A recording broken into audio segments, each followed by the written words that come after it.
This show is part of the RetroZap.com podcast network.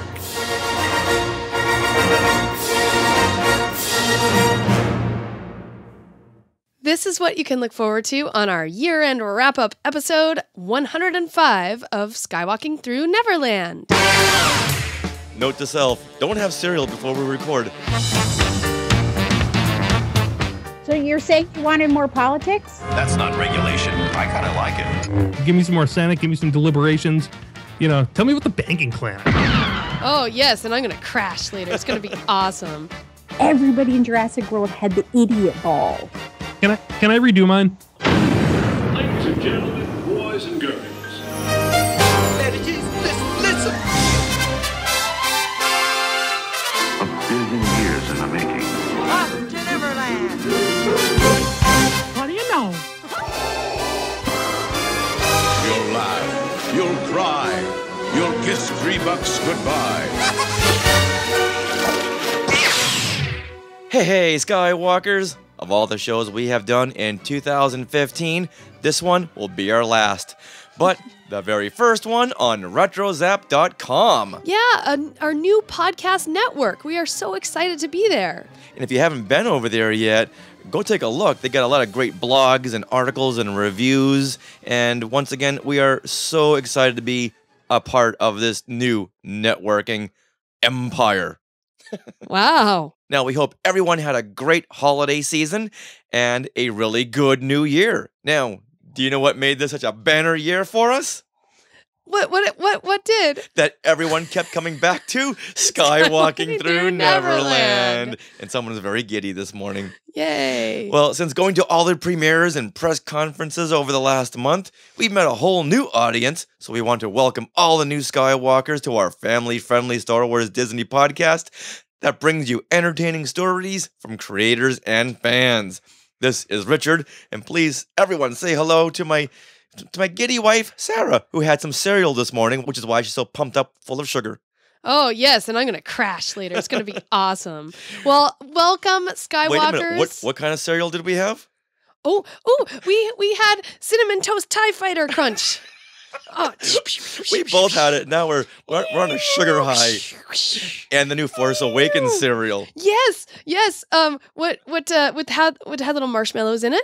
Yeah, little BB-8 marshmallows. This is the holdover from the prequel cereal. Okay. Because they had the Jedi Starfighters and things that were prequel centric. Oh. And they just put it in a new box. But you know what? We don't care. We don't care. And the box had a fun droid viewer in it. But that was the Cinnamon Toast Crunch. Oh, okay. But since 1985, when we had C-3PO cereal, and then there was a big lull until Attack of the Clones had a cereal line, and then Revenge of the Sith had a couple, and we didn't get cereal for the first episode 1.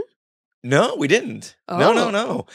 And then a couple of months ago, then they started releasing the black boxes with Vader and Yoda on them. Okay. But now they're releasing Force Awakens centric cereal boxes. Yeah, and you got under the tree those TIE Fighter Cinnamon Toast Crunchies. That's what I got for Christmas. I got cereal. Yes. Right now, people are listening and going, wait a minute, is this Skywalking Through Neverland or Techno Retro Dads? All this cereal talk. I know. Okay, that's funny. Note to self. Don't have cereal before we record. Everyone's bouncing off the walls. Oh, it's fun. Well, we want to welcome all Skywalkers who are listening right now, and we want to thank you so much for supporting the show.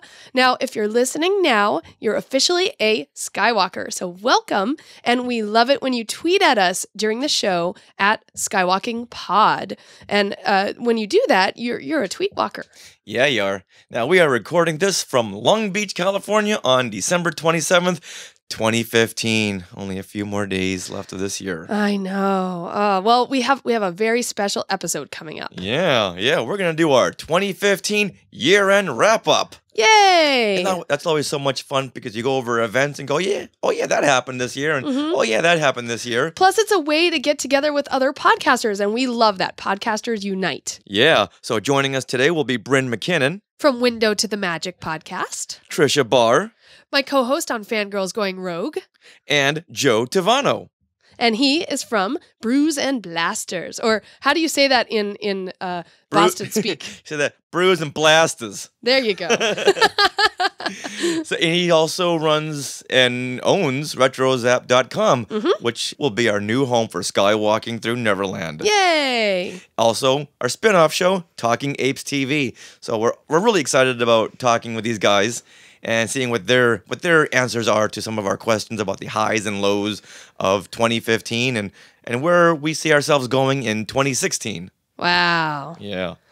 2016, Rogue One. 2016, Rogue One. Well, yeah, and there's no Star Wars celebration to look forward to for us this year. Yeah, well, for a lot of other people there are. There is, yeah. which is exciting for them. Yeah, I'm excited for them, and we have some other things to look forward to though this year. So, that'll be exciting. Like Rogue One. In 12 months.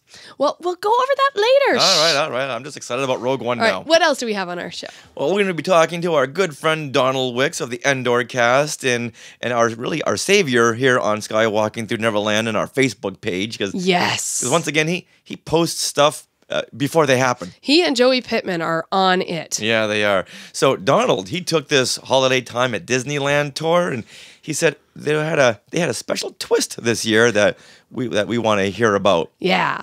So I thought, if we want to hear about it, then let's have all our Skywalkers listen in too. And then we also have our shout-outs and our very last Skywalker of the week for 2015. Who will it be? Tell us.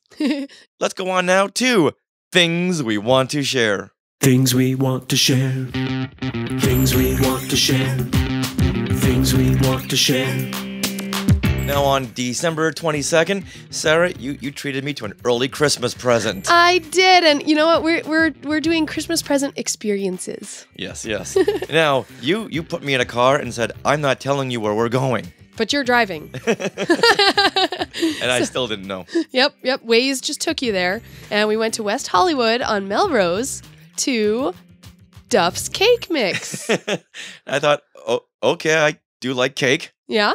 So when you finally found out, what was your surprise level? I thought, wow, this is very unique and different. And what this is Duff's Cake Mix. It's a cake store in West Hollywood, but they also host birthday parties. Right, where you actually decorate your own cakes or cupcakes. Yeah, and they were having a Star Wars themed night on December 22nd, and it was hosted by Stan Lee's Kamikaze. I thought, sure. I don't get the connection there, but okay, I'm in. And what it is they open slots for about 35 people, and we come in and we decorate cakes. Yay! We decorate like an 8-inch round cake, or you could have 6 cupcakes.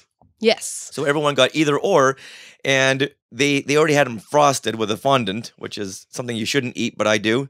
And you can put any design on it that you want. They show you stuff that you can do, and it's an hour and a half of decorating cupcakes. Yeah, and our table was very creative. Yeah. Oh, yeah. We had their very creative. Like some people were making dioramas on their cupcakes, like little tiny AT-AT walkers on top of white frosting, so it was snow, yeah, so hot this snow. This is more than just like the Betty Crocker cupcakes. Yeah, people were making the dioramas. I made a Sarlacc diorama. Yeah. I was trying to think in 3 dimensions. Yeah, because what they did, they gave you little balls of fondant, which is basically like Play-Doh that you can eat. Oh yeah, you can, but don't. Yeah, well, yeah, you roll it out and you can sculpt it just like Play-Doh, and it's super fun. And yeah, so should we tell them what happened? Oh yeah. So I got the 6 cupcakes, and I made one with Sarlacc, and that was so cute. I made a blue stormtrooper, which I said was a spoiler alert. This is going to be the stormtroopers we see in Episode 8, and some people believe me. And I made a Jar Jar Binks because the guy next to me didn't like Jar Jar, so. I had to spite him. I had to school him on just some Jar Jar love. Misa called Jar Jar Binks.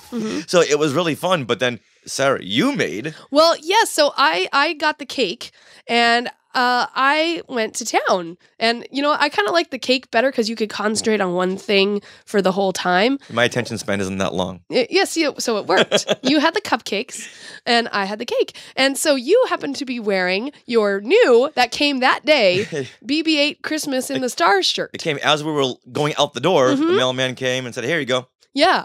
So you changed shirts. Yeah. So you were wearing your holiday BB-8 shirt. The one that you designed with BB-8 with a Santa hat. Yep. And I decided, you know what? I think that would go good on a cake. So I started rolling out my fondant, my white fondant, and made a little circle and cut it out and made BB-8. And I did the same design that I did for the shirt on the cake with fondant. Yeah, you put us all to shame. It was so cute. It looked very professional. What we didn't realize when we started out was that there was an actual contest going on for best design.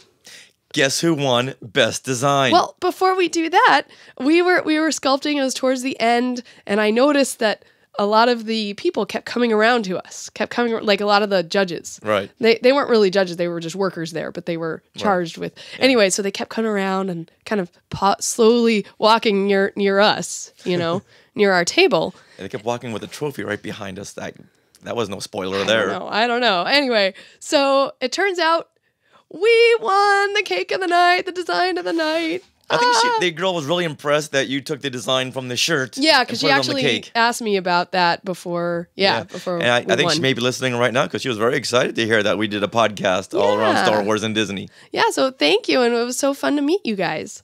So we actually won, and what we won was a bigger decorated cake from Dust Cake Mix with a stormtrooper with a hat on, like a Santa hat. Yeah.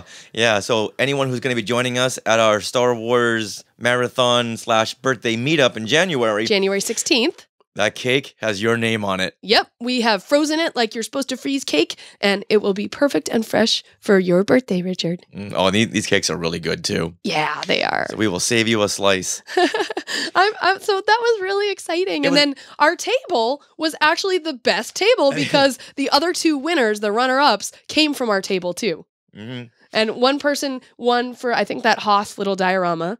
Then the other person actually made a space slug coming out of the top of the cupcake, and then a little Millennium Falcon sculpted. And the funny thing is, this was like an afterthought. She was all done. She had one cupcake left. Mm-hmm. And the guy next to her said, well, "Why don't you do a space slug?" Why he thought of that, I don't know. But she sculpted it and it looked really good. Yeah, and I took a picture of it, so I'll post some pictures. But if you want to see this, there was actually a camera crew that was shooting for a show, and I tried looking this up on YouTube, but I couldn't find it. It's like Kamikaze. All year long or something. It's called Kamikaze All Year Long, something like that.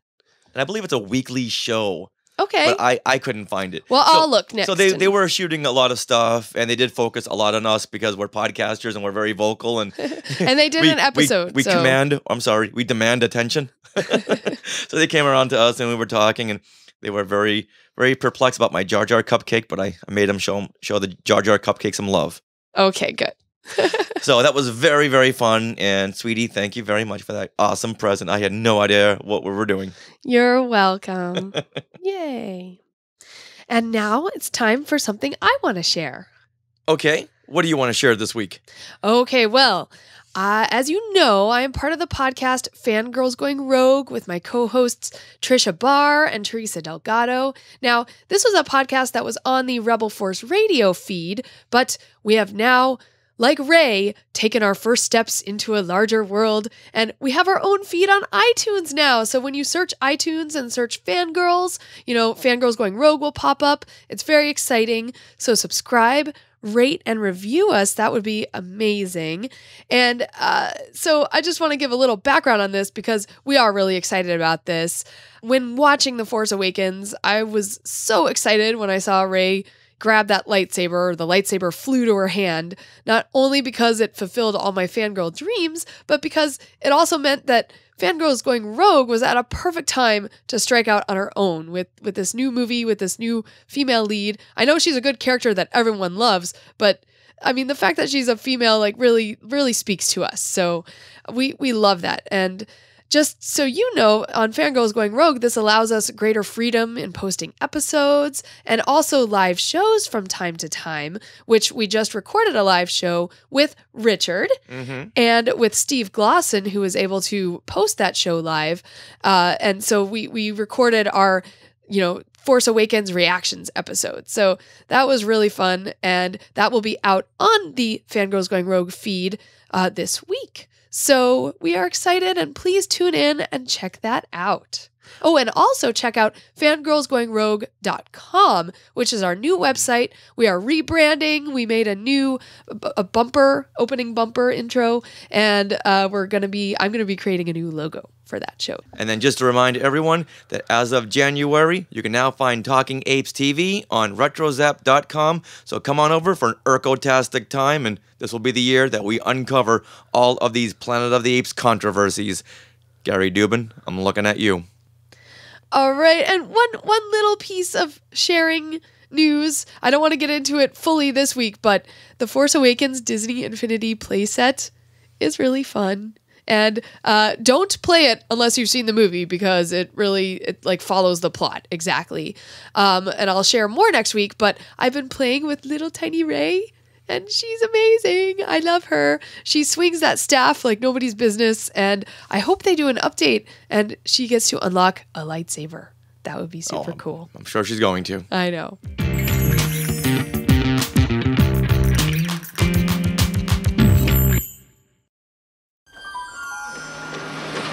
All right, Doc, what's going on, huh? Where are we? When are we? We're descending toward Hill Valley, California on Wednesday, October 21st, 2015. 2015? It's good to be alive right about now. Good to be alive right about now. We just completed the Star Wars half marathon. It's good to be alive right about now. Chewie, we're home.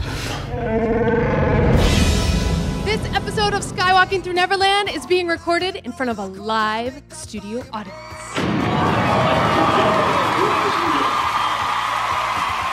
The man who changed television, making late night a whole lot cooler, different, and a whole lot funnier, right? David Letterman. His last show last night was truly the end of an era. I'm joy. This is sadness. That's anger. What? This is disgust. And that's fear. Good morning, everyone, and welcome. Thank you for joining us today as we celebrate Disneyland's 60th birthday. Evacuate the island. Today, I'm thrilled to announce the next chapter in the long and exciting history between Disney parks and Star Wars. We're creating a jaw-dropping new world that represents our largest single-theme land expansion ever. And one more thing, we're not just building one of these, we're building two. Star Wars The Force Awakens is officially the most popular movie ever. Episode 7 hit $1 billion after only 12 days in the box office. It's true. All of it. Good to be alive right about now. 2015, the year we were all so anxiously awaiting since we found out there was going to be a new Star Wars movie, is now at an end. This was the year that girls kicked some serious butt, dinosaurs were brought back from extinction, Disneyland celebrated its 60th anniversary, and the Force was awakened. Joining us today as we take a look back at the highs, lows, and what we're looking forward to in 2016 are Bryn MacKinnon from Window to the Magic podcast and also Team Hoojib leader. Hi, Bryn. Hey, Bryn. Hey, you guys. Glad to be here. Excellent, excellent. And Tricia Barr is joining us too. She's from Fangirls Going Rogue and also Hyperspace Theories. Hey, Tricia. Hey, thanks for having me, guys. Absolutely. Thanks for coming back. And we also have Joe Tavano from Brews and Blasters and creator of RetroZap.com, which is going to be our new home as of our next episode. Woohoo! Yeah, what's up, guys? How we doing? We are doing great. Happy New Year, everybody.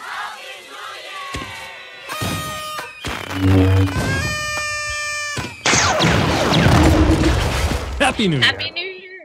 Happy New Year. Now, I've got to start off this episode here with a misunderstanding that Tricia had last year. So, Tricia, what's your number? I'm still working on that. And just as people who are going, what is he talking about? Last year, one of the topics was if 2014 was to have a hashtag, what would it be? But the hashtag being the number sign. Yeah, when I sent the questions to Tricia, she thought it was, what's your number? And we haven't stopped nagging about it since. Yeah. Tricia, you'll never live that down. I'm sorry. I know I never will, nor will my great fail on an epic promo recording.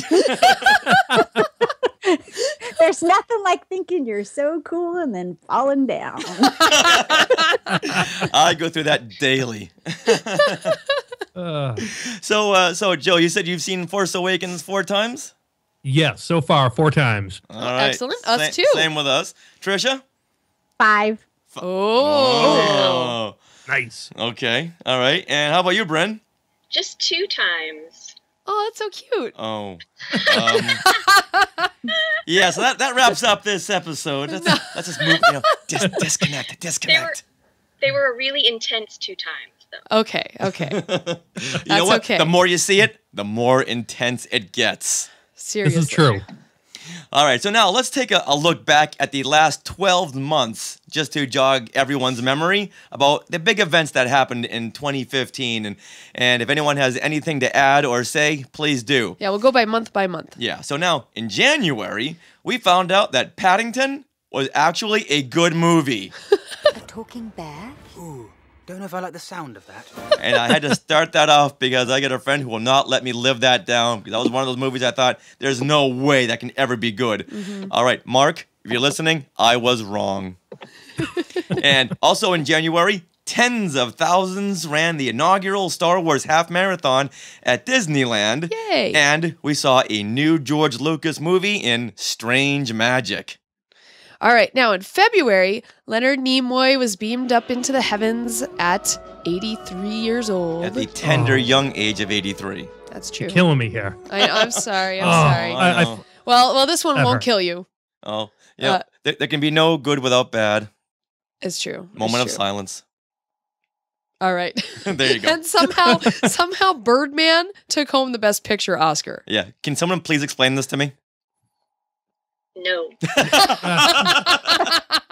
All right, now moving on in March, Harrison Ford crash lands his plane on a golf course in Venice, California, almost hitting hundreds of doctors and lawyers. And that was his reason why he couldn't show up to Star Wars Celebration Anaheim. I know. Thanks, Harrison. Always trying to be the hero. Yeah. Right.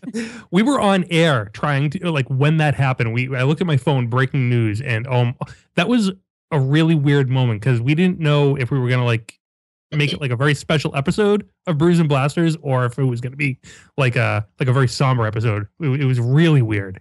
Yeah. All right, so in April, of course, we had Star Wars Celebration Anaheim, where tens of thousands of fans came together and we wept when we saw the second Force Awakens teaser trailer. All right, raise your hand if you wept at the Force Awakens trailer. Who did? Our hands are up. Yep. Raising my hand. Yep. The worst part was I was at work. Oh. Me too. I was at work too. Yeah. Oh man. But everybody, I work in a cube farm, and everybody had their computers on, and we were all watching together. You could hear the music popping here and there, and everybody was just like, "Did you see it? Did you see it?" We were crying together. Beautiful. I was sitting next to a guy with more tattoos than Darth Maul. His face was a blubbering mess. That's what I remember most about that. That's funny. It's Chewie. We're home. And this guy sitting next to me in a blubbery mess. All right, and then in May, the Avengers returned in The Age of Ultron. One of the things I was looking forward to the most in 2015. I'm glad you asked that because I wanted to take this time to explain my evil plan. And unfortunately, the Disney fun and magic did not return in Tomorrowland. Oh, well, for some people liked it. No, they didn't. I know. All right. Now, David Letterman said his final goodbye to his worldwide audience and to late-night television after 33 years. And I can definitely say that David Letterman is the reason why I'm podcasting today. Oh. He brought me out of my shell. Oh. And now Universal Studios Hollywood opened the immersive Simpsons experience with Taste of Springfield. So that was fun.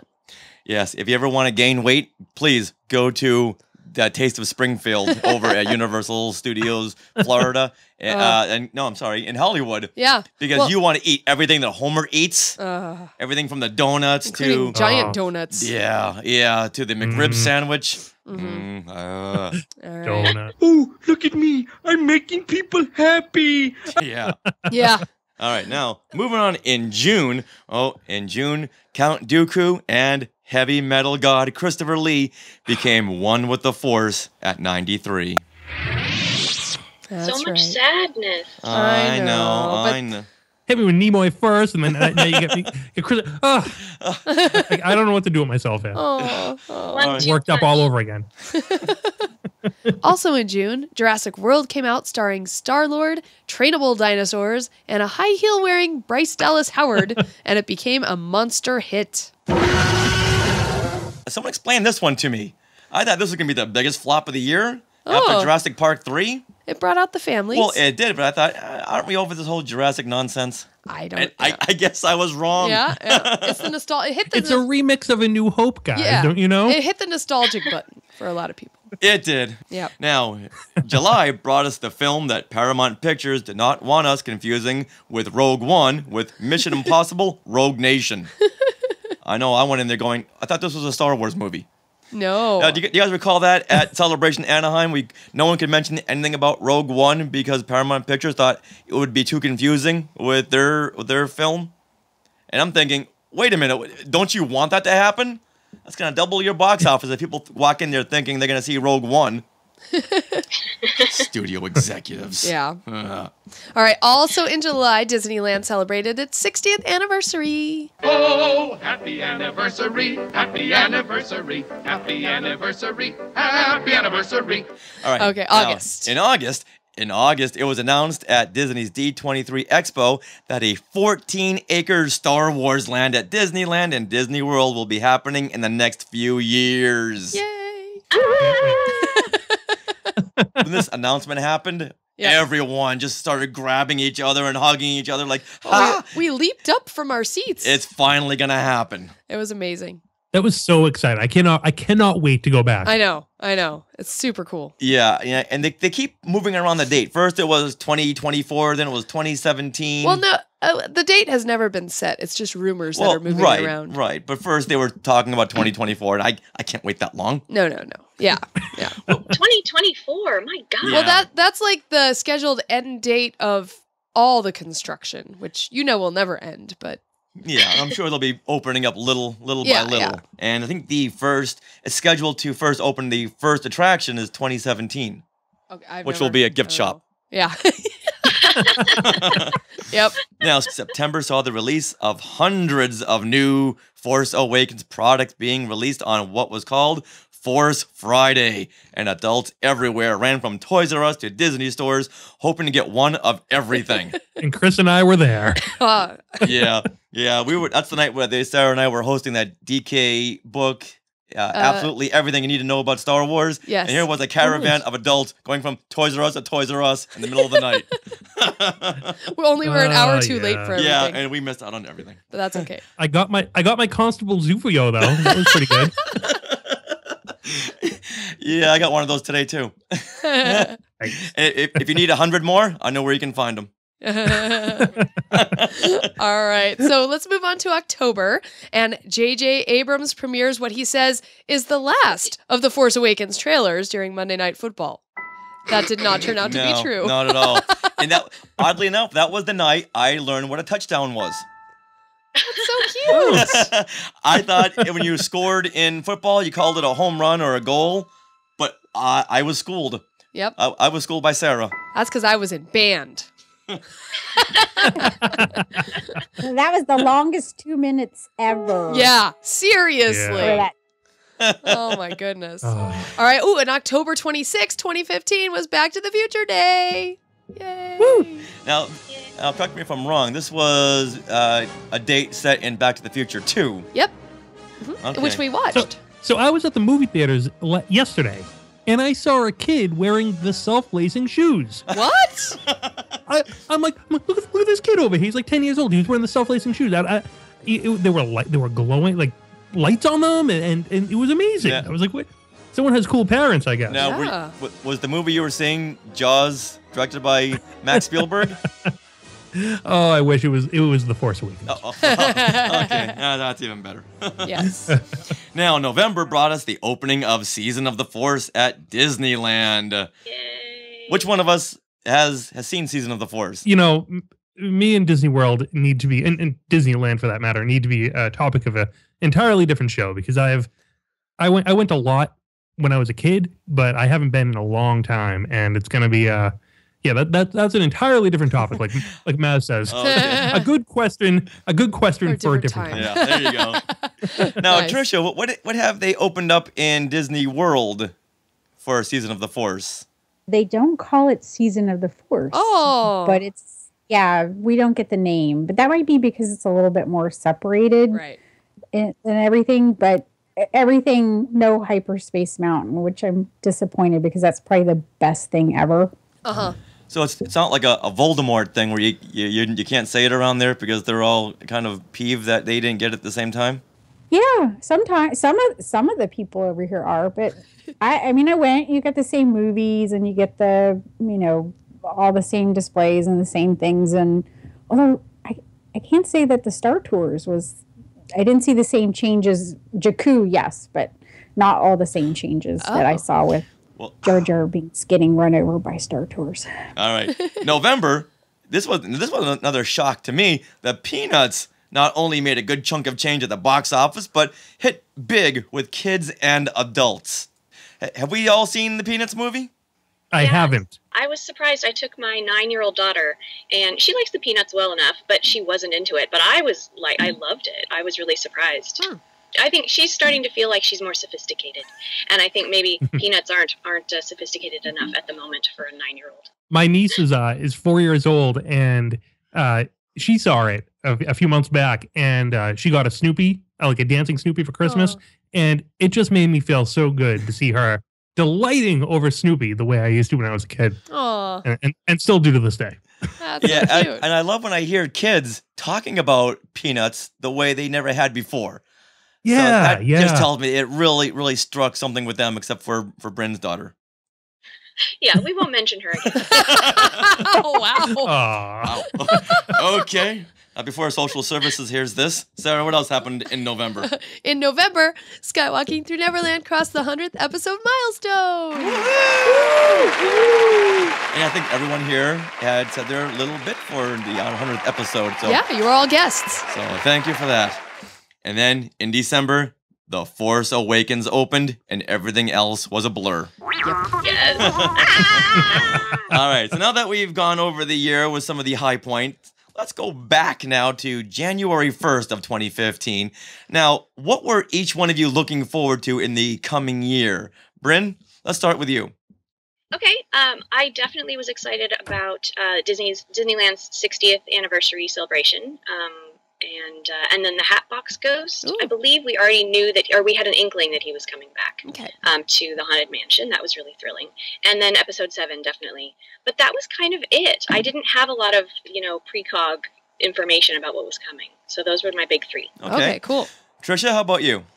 Celebration Anaheim was my first, I wanted to be here so fast. And then everything about The Force Awakens. That was, I just wanted the year to go by so fast. And it did. It seems like when it was finally approaching, I'm like, oh my gosh, we're almost there. And then time slowed down, like the last 2 weeks. And I was like, oh, this is going to take impossibly long. But we got there. And you've seen it 5 times. Goodness gracious. No wonder it just made $1 billion. Yep. And in the ad, it said, thanks, Tricia. All right, Joe, what were you looking forward to in the coming year? Yeah, I was trying to stay alive basically till The Force Awakens. I was neurotic as I am. I just wanted to, I got to stay healthy. I really need to stay alive till December. Don't do anything crazy. Drive well, buckle my seatbelt, all of that. I was really thinking about that, and also just trying to, get like a few people to come to my little blog that I had started, and that was like literally all I was looking forward to for 2015 as far as the Star Wars was concerned. And you started Retro Zap this year, right? At the end of 2014. Okay. All right. Good deal. That was pretty much everyone was on everyone's mind. Just stay out of harm's way. Yeah. Seriously. I can't make it to the finish line and then not get all the way there. Yeah. Yeah. So, Sarah, what were your high points? Oh, okay. What I was looking what were you forward looking to? forward to? Yeah. Well, I remember discussing this on our show, and I know coming right up at the beginning of the year was the Star Wars Half Marathon at Disneyland. So I was really looking forward to that because it was the first one. Okay. And, you know, I love anything running plus Disney plus Star Wars. I mean, can't go wrong. So I was excited. And then, of course, Star Wars Celebration Anaheim was the big thing we were looking forward to, and The Force Awakens at the end of the year. Those are my 3 big ones. All right. Now, I'm going to kind of go off of everyone's list. Now, for the Star Wars Half Marathon, I was looking forward to it, but I wasn't looking forward to the training of the marathon. So that knocked it off the list. Okay. I hear you there. Yeah. Okay. So I'm going to start off with Celebration Anaheim. Mm-hmm. And it excited us the most because it was in our own backyard. Seriously. It was literally 19 minutes away from our house. That's awesome. That is very awesome. And not only because it was so close, but because it was going to be the biggest celebration yet, because we had not just a new movie on the horizon, but we had several new movies on the horizon. And excitement was just at a fever pitch. And I was so happy to see that. And we had just started skywalking through Neverland right after Celebration 5. Yes. Okay, 5. I lose count of the numbers. Lose track of the numbers. And so now that we had a podcast, we had all these friends from all over the world, people that we were just coming in contact with, and we're all just converging at this one Star Wars summit.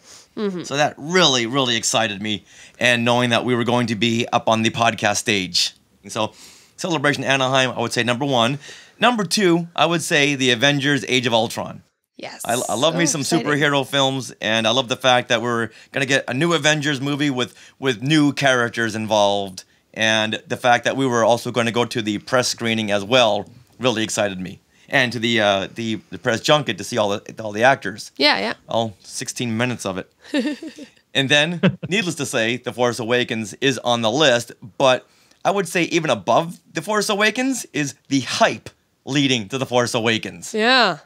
One of my favorite memories from every Star Wars film is the hype leading up to that movie, where everywhere you go, there's ads, there's billboards. You go into a supermarket, there's cereal, mac and cheese. You have Star Wars apples and oranges. And I was just so looking forward to being surrounded by Star Wars once again. It really is its own animal, isn't it? Yeah, you're right. It really is its own animal. The fandom is its own animal. The hype is its own animal. Then you have the movie along with it. So now it's not just seeing the movie. It's just being immersed in this world of friends and just visuals everywhere. I always liken it to getting ready for the prom, and being excited for the prom to happen is always more fun than actually going to the prom. Oh, you hit the nail on the head. Totally. Yeah, that's a good one. And like I was saying on our last show, I was almost kind of sad when it got here, because that meant the hype was going to be over. Totally. Aww. But we still walk into Ralph's supermarket, and there's more Star Wars cereal. There's more bags of chips with Star Wars on it. And there's creamers with more Star Wars characters. Soup. Yeah. Star Wars soup. Star Wars soup. Like that commercial? I love that ad. I literally saw a highway sign, like one of the electronic ones that kind of blinks like flashing words that they program in. I saw one that said yesterday, Yoda says, use your blinkers, you will. It's its own language now. Everyone speaks in Star Wars isms. It's awesome. When the state police have adopted the Yoda speak, you know it's everywhere. Yeah, they're thinking we got to relate with these kids nowadays. All right, so now let's move on to personal high points of 2015. Oof. I wrote an article back in January, so I guess that still counts as 2015, as about Padme not dying of a broken heart, and that really kicked everything off for me. And it spread around, it went viral, and that kind of, got things going for RetroZap and got things going for me to be able to speak to people that I would never have been able to speak to. And that was a huge, huge high moment in my life, to be perfectly honest, to be able to write something that so many people have read really hit me in a very profound way. Yeah. kind of the fulfillment of a dream, and I hope one day to do it again. But it was great. That was a huge high point for me this year. You know what? And that's how we heard you on Rebel Force Radio talking about that. And you mentioned Brews and Blasters, and you had mentioned Boston. So I thought, wait a minute, let me key into what these guys are talking about. Yeah. And I was hooked ever since. I had never been more nervous in my life. Aw. You know what's funny though? I kept on thinking of the first time I heard Tricia, which was on Rebel Force Radio at that time 2 years ago. Never been more nervous in my entire life. I totally felt when you said that. Yeah, because you also wrote a blog article, which is how I was introduced to you and your work as well. So that was I definitely was in my mind drawing parallels and being like trying to get myself psyched up. It worked for Tricia. Maybe it could work for me. Who knows? That's beautiful. That's awesome. Oh. Okay, that is a very good high point because it really connects to all of us right here. Yeah. So, Tricia, what was your personal high point of 2015? Yeah, I was thinking about my high point, and they always seem to come in threes in my life. And they seem to revolve around interesting moments where chaos is happening, but it somehow works. So Ultimate Star Wars Book Tour was my one high point. And that was a moment that it was literally, do you want to write this book? Now start, go, finish. And then I get to do a book tour. So I couldn't even stop. I couldn't tell anybody. And then my second high point was Celebration Anaheim, which ended up in a weekend where Sarah knows. Saturday, we literally were running from getting to do the podcast stage to, I think, Sarah Richard, you ran off to do the red carpet. Do the red carpet in the middle of it. Yeah. And then we all got into the Rebels premiere. And then I was still trying to write notes for all that while I'm sitting there for the premiere for hosting my own panel at that. So it's all on this chaos. And then it wasn't that evening, like the whole event, the book event? The book event, yeah. So it all ties in together. And then I'm a nationally ranked amateur horse shower, and I haven't been horse showing. My horse has been recovering, and that was part of the process to get, allowed me the time to write the book. And I got an opportunity to horse show. There's a horse that came that I could ride. It's not my horse. He's coming back. He's doing wonderful. And it was the weekend of The Force Awakens opening. Oh. So I'm showing as I'm getting ready to go to the movie and I managed to block it all out and get Champion and do it all in the same day. Like, turn your brain off from Star Wars, horse show, go back, now watch a movie, now go back the next day. And so everything in my life has come in these chaos moments, but I managed to somehow make them work. So people always ask, how do you get it done? I don't know, but you just gotta make it happen. So I've got a feeling that Tricia was born on Camino. Yeah, there's no way one person could do all this in a day or in a year. You're cloned, aren't you, Tricia? You didn't think we would find out. We connected the dots on you. It might be true, but no. But anyway, and then I felt like when I was watching The Force Awakens that everything that was happening with Rey and Finn was just like chaos every moment. So I'm like, oh yeah, okay, that's my life on screen, chaos, but it works. Aww. That's awesome. Yeah, but I think it makes you appreciate it that much more that you've worked so hard for it. Yes. Yes, it does. All right. And Bryn, how about you?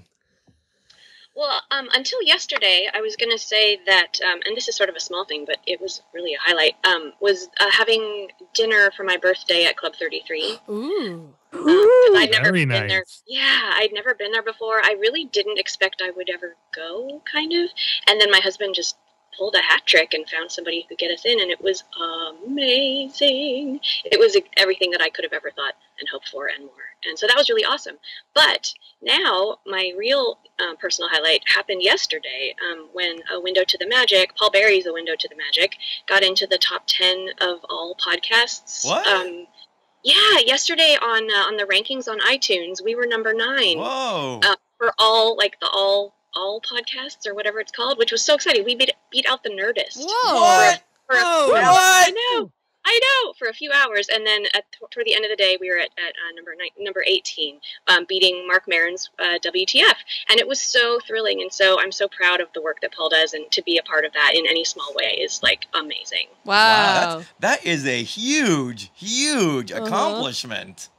For sure. Congratulations. Thank you so much. What was the episode of Window to the Magic that put you guys in the top 10?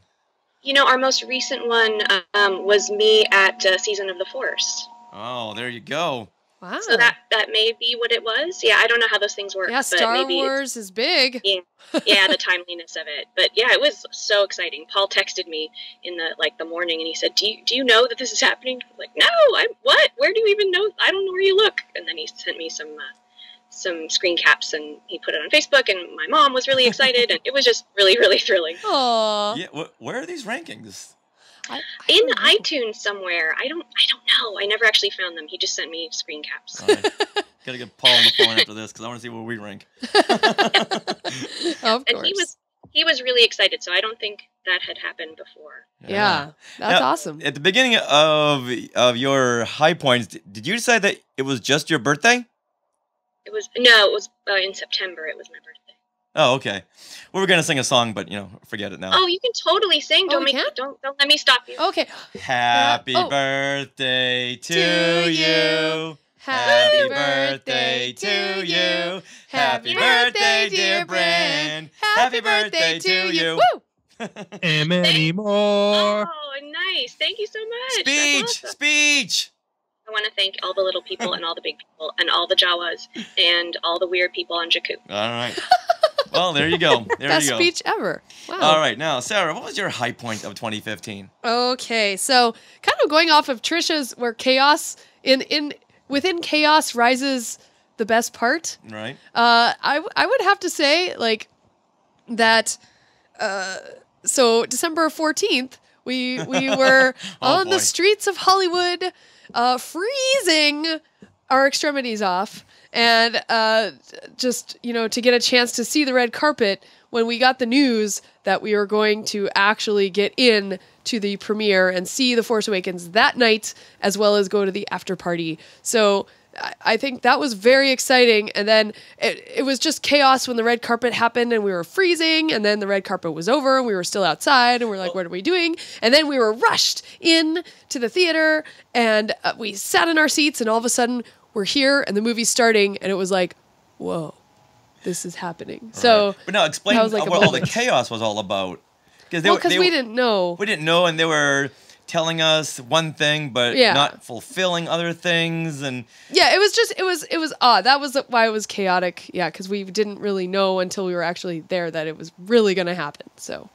I can see that being a high point because when we first started Skywalking through Neverland, we thought, wouldn't it be awesome if we were the ones invited to all this press screenings and press junkets and red carpets? Yeah. And then it all funneled down to that one moment. Yeah, exactly. So that was a definite high point for me, I would say. Okay, that's definitely up there. Yeah. Now, I would say my high point of this year was when we were selected to do a live podcast at Star Wars Celebration Anaheim. That was so exciting. Now, Sarah and I we're entertainers by trade, so we thought there's no way we're gonna sit up there in back of a table and just do what we do in front of the microphones. We were running up and down the aisles like we were selling Amway. We were throwing out prizes like Ellen DeGeneres.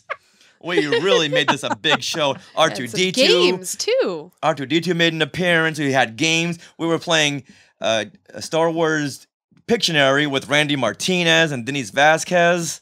That was fun. So we made sure we just jammed so much into this 1 hour. It was an amazing show. You guys did such a great job. Oh, well, thank you very much. And at the last minute, I lost all my notes. Oh, I know you did. All my notes just on these cards. And Once again, from chaos comes good stuff. There you go.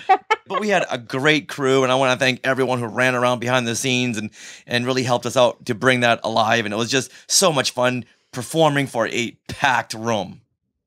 So that was my personal high point of 2015. Yeah. Awesome. Well, okay, so let's move on to the next question. Were there any leaps in fandom? Or another way of wording that is, how did the fandom or geek culture progress this year? Oh, well, I started Fangirl blog because I was waiting for a woman to take the lead in a Star Wars story. I was hoping for a book. That's all we had. That's all we had. And we saw that happen.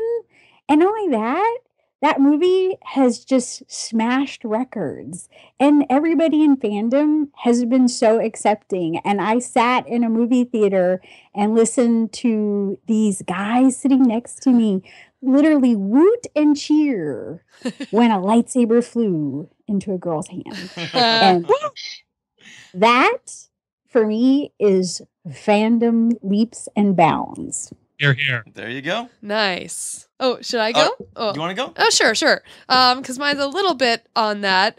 For me, the leap in fandom kind of came because Disney actually has a hold of the marketing of Star Wars. Now, I was listening to an interview with Kathleen Kennedy, I believe, on The Nerdist, and she was saying that Lucasfilm was already good at marketing their product, when she came and took the reins, but then Disney came in. And she quoted, I love this quote. She said that all of a sudden it was marketing on steroids.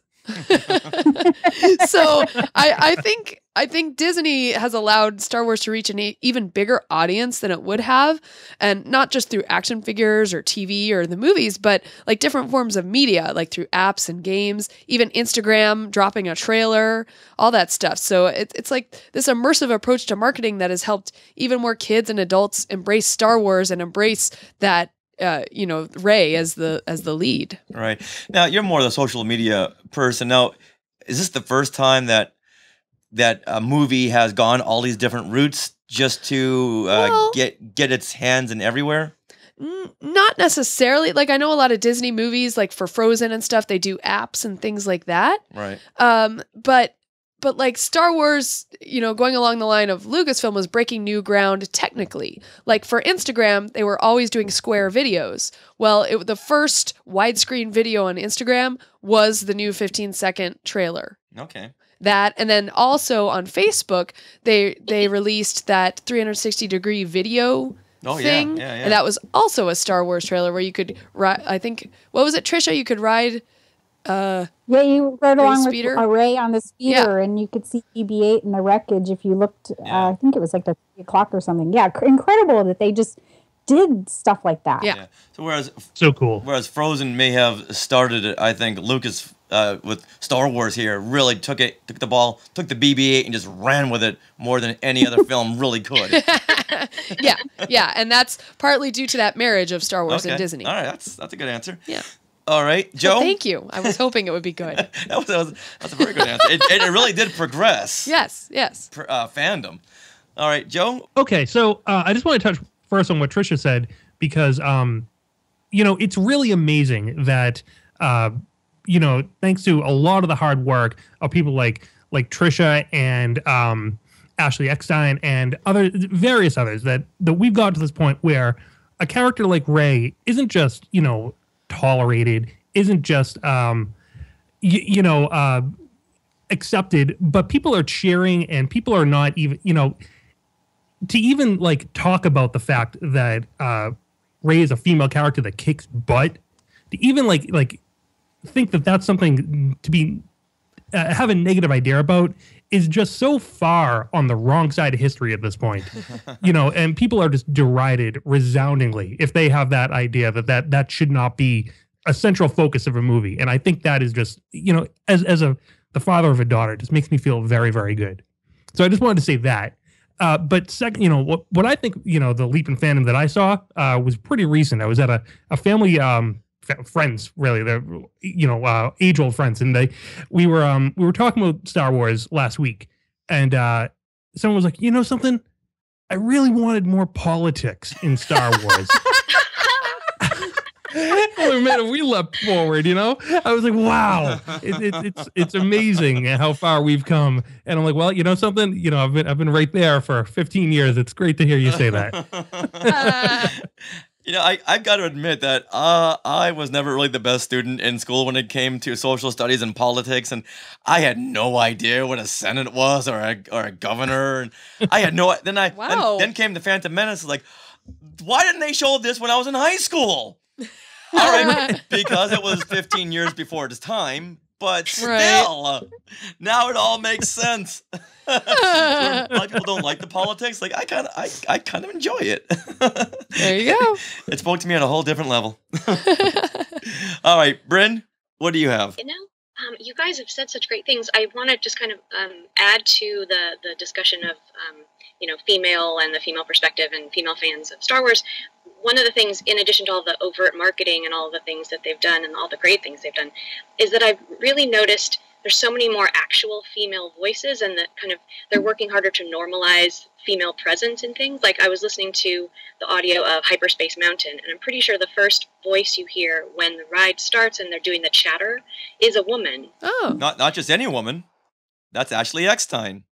Oh, rad. Yeah. Awesome. And then like so many times in The Force Awakens, you see two women on screen and they're important and they're working together, or they have a small role, but there are just so many more women. It's that sort of casual infiltrating our psyches, to normalize it, which I'm gonna start crying. Oh. Sorry. No, it's okay. I'm really excited. Oh. You know what? Just as you go ahead. No, it's okay. So much more eloquent than me. As you collect yourself, I wanted to say that it wasn't until the third time we saw The Force Awakens that I noticed that we heard a female stormtrooper. Oh, yeah. I can't remember. It was... So, you know what? That female stormtrooper was actually, her name is Verona Blue, and she was waiting in line. She was part of liningup.net. And I actually played, some games with her. I played like Star Wars Heads Up with her and stuff. And you're just telling me this now? Yeah. What? We haven't had a moment to talk. All right. Joe, Trish, and Bryn, could you excuse us for a second? You're just telling me this now? Why are you holding back on the lead with this? I think I mentioned it, but I will remember that. Okay, I'm sorry. Yeah, this was when so right after Rey had broken loose from Daniel Craig Stormtrooper, she's running around. You see that Stormtrooper come up to, I think she's coming up to Kylo Ren. And there's a stormtrooper played by Sarah's good friend now, Verona Blue. Yeah, That's right. Yeah, thanks. I'm totally gonna name it like my next pet, Verona Blue. You know what? And everyone, I'm sorry you had to see that ugliness come from me. Okay, that was as bad as it gets, and I'm sorry you had to be here. I'll try to cut that part out. But you won't. Edit. All right. Wow. Well, that was fun. Yeah. Those were some good answers. Bryn, did you have any more to add to that? I'm gonna try not to cry, but going to see the movie for the first time with my daughter and getting to watch her watch that normalization of females and have the hero of the film be a woman was just incredible. Also, and then go in a totally different direction with Disneyland's 60th anniversary this year. I feel like I'm meeting a lot more people who had been kind of more casual Disneyland and Disney fans who are sort of amped up again. And maybe it's not a leap, maybe it's like a little hop, but I feel like there's a lot more enthusiasm around that now too. Oh, a Team Hoojib hop? Team Hoojib hop. There you go. Yay. I'm going to say that one of the biggest, for me, leaps in fandom, and it's been leading up, is just all the charity work that Star Wars groups and organizations bring to every single event. And when we were outside waiting in line in front of the TCL Chinese Theater IMAX. People would come over to me and said, "Are you guys waiting in line? You're waiting in line already?" And I would say, "Well, first, hold it right there. Next, grab a seat, grab a knee. We got to talk here. Now, we're not just waiting out here to see a movie. We're also here raising money for the Starlight Children's Foundation." And after I'd gone into that a little bit and would tell them that, when you see these the 501st, the Rebel Legion, those organizations, when they're going around to different places, they're there helping kids, they're there raising money, they're helping awareness for something, or just bringing a smile to a child's face. And I think this year, more than any other year, people are now starting to understand that we're not just crazy fans doing crazy things, but there's also something good, a purpose behind it. Mm-hmm. And I think that's just fantastic what liningup.net has done, or the 501st, Rebel Legion. And even that Lucasfilm and Disney did for... Like Omaze, partner with Omaze.com and Force for Change. Yeah, exactly, yeah. And UNICEF, and what they did for that one gentleman, Daniel Fleetwood, who just wanted to see it before he passed away.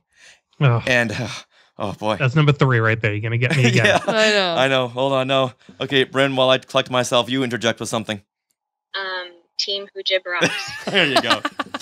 So I know how tight JJ likes to keep things, but the fact that he let this one man in, I think it speaks volumes for what Star Wars and fandom and Disney can do to help people and just help further along what we do. And we're not just quote unquote people in our mom's basements that are unmarried or all that kind of yuckity yuck nonsense.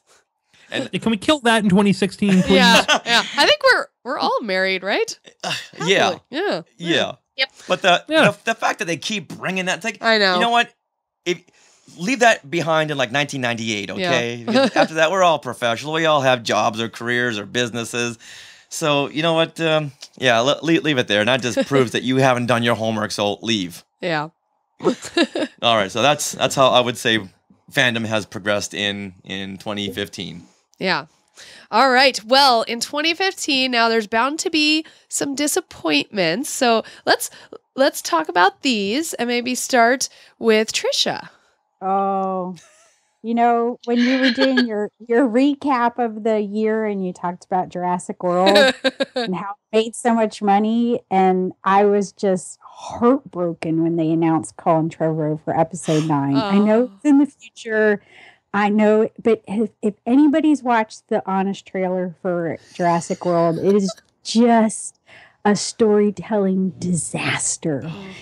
And I think about what happened in episode 7 and I go, oh, please, oh, please, oh, please. So right now, Tricia is getting these visions of Ray running around in high heels. I think, Richard, you had a similar response. Yeah. Yeah. I mean, let's be real. I mean, the characters in the original Jurassic movie Park were so amazing and so smart, and everybody in Jurassic World had the idiot ball. You are rooting for those dinosaurs, damn it.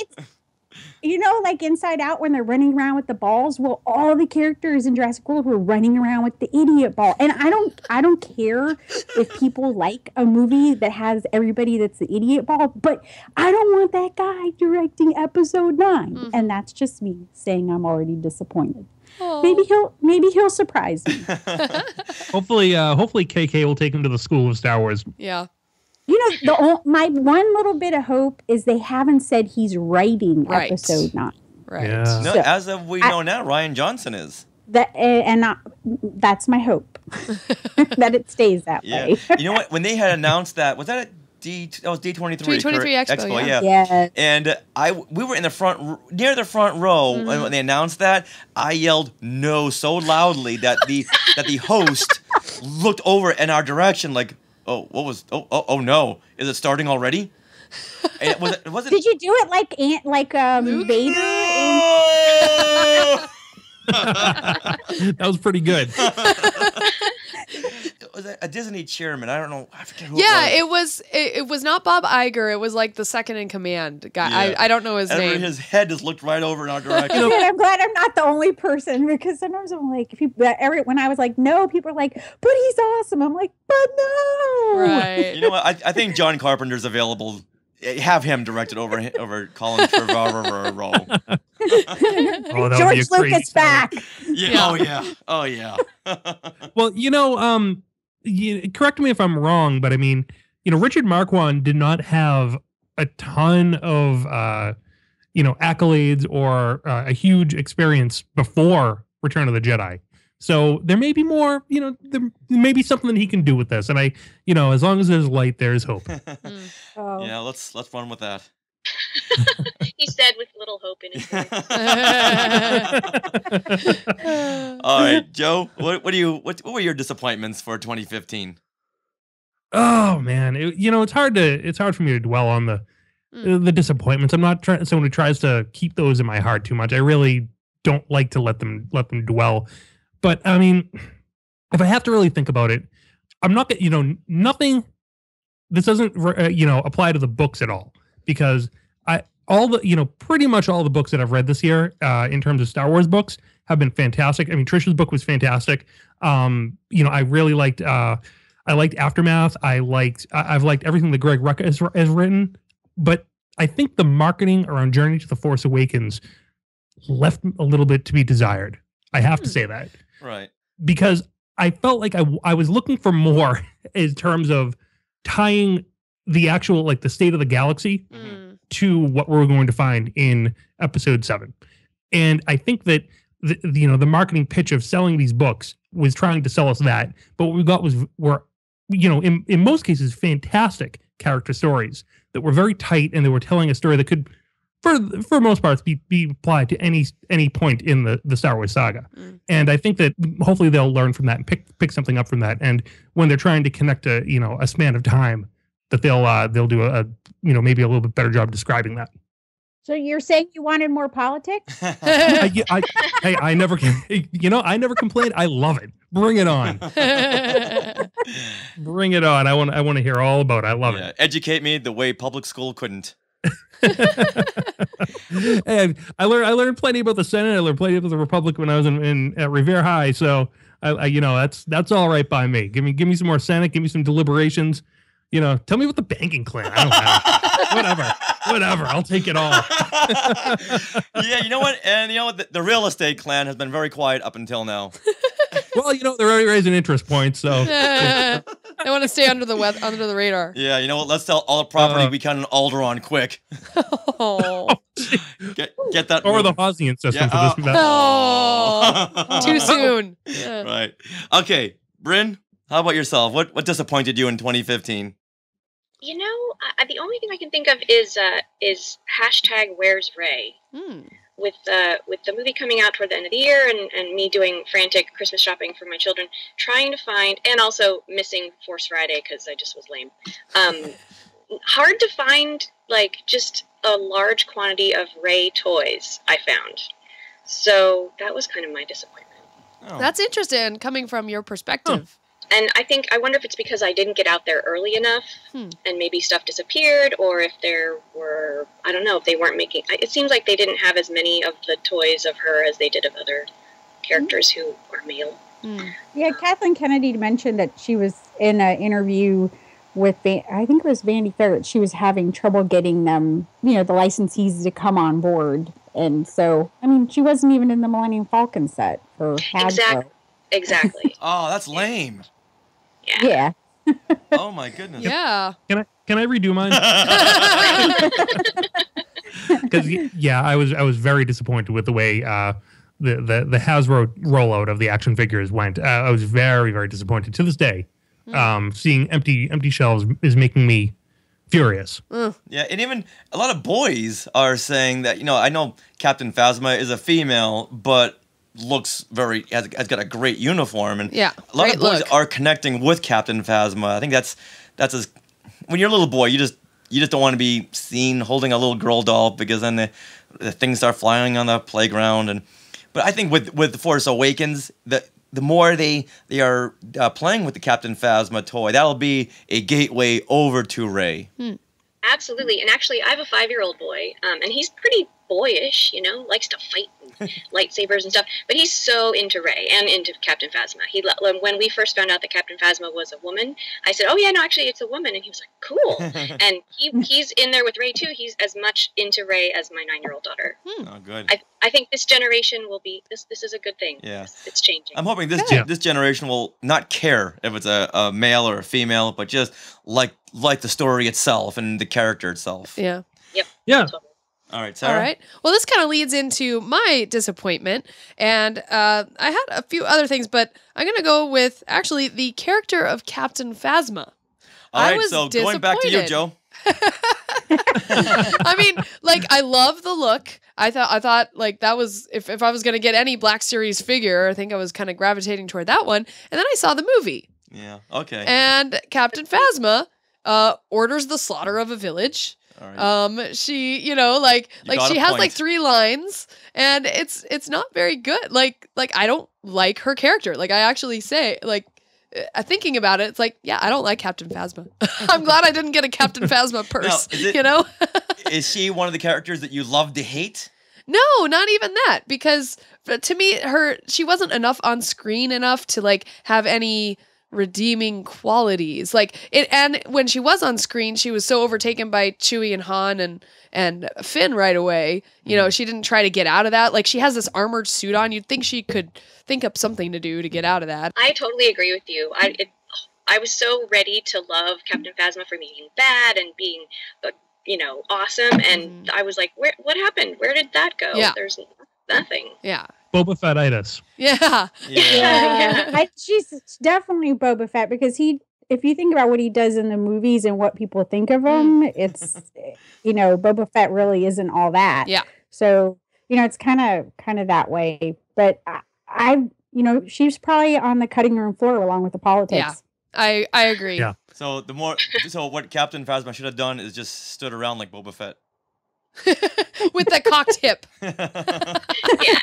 I'm really anxious to see what comes out of this character. And Well, one of the reasons I was so disappointed was because we had seen Gwendolyn Christie at the press junkets, and she's so eloquent. Like the way she talks about her character, it's just like so mesmerizing, and you're like, I want to see this. And so when you actually see it, she built it up so much. I was totally disappointed. Yeah. Why did she cave so quickly when they? Yes. What the hell? Sorry. That's okay. Chewbacca just laid her right out. Yeah, it's funny that one shot we see of her in the trailer. If we just waited another like 2 seconds of that, you would have seen Chewbacca just barrel right into her. Hopefully she'll have some sort of melee weapon in episode 8, because if you've ever watched like Game of Thrones, I mean, she is an amazing physical actor, and there are sword fights in Game of Thrones that are unbelievable, would rival any lightsaber duel that you've seen in Star Wars. Yeah. I'm glad they didn't give her a sword, because it would have been too much like Brienne of Tarth. But I was kind of hoping to see more of that Brienne of Tarth, just that kick butt side of her come out and just wail on some people instead of having her just blast them. Yeah. So we're how about a Captain Phasma spinoff movie to bridge all the gaps? That would be a great book, though. A Captain Phasma book. I would definitely be down for reading that. Yeah. I want to know more about her. All right, so I'm going to say for my biggest disappointment for 2015 that kind of lingered from 2014 was The Big Bang Theory. Now, this was a show that hit its high, and we were loving it. The writers, you could tell, really knew and respected Star Wars. And then that season ended, and they came back, what felt like all new writers, because they didn't know squat about Star Wars, and the jokes they were writing could have been from a first season of a 1980s sitcom. Well, even the Force Awakens episode had Star Trek versus Star Wars. It's like that whole thing is over. Yeah, so I was really disappointed with The Big Bang Theory. And then came their Star Wars episode. I believe they tied it around May the 4th. Mm-hmm. This was the episode with James Earl Jones and Carrie Fisher. Oh, yeah. And I was so excited. A friend of ours who works on The Big Bang Theory said, Rich, there's a Star Wars episode coming up. You're going to love it. And boy, did I hate it. Boy, they were just so underused. Like the writers didn't know who these people were to write smart jokes around them. And it's not just the Star Wars aspect that I'm disappointed in. And these characters really just took a dive bomb. Now, Penny, who was getting a little bit smarter than when she had begun, and she was accepting of all the pop culture.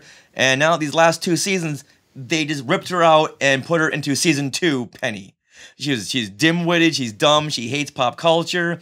She can't make any Star Wars reference anymore without making fun of it. And it's just very disrespectful. And that's what really made this show for the fans.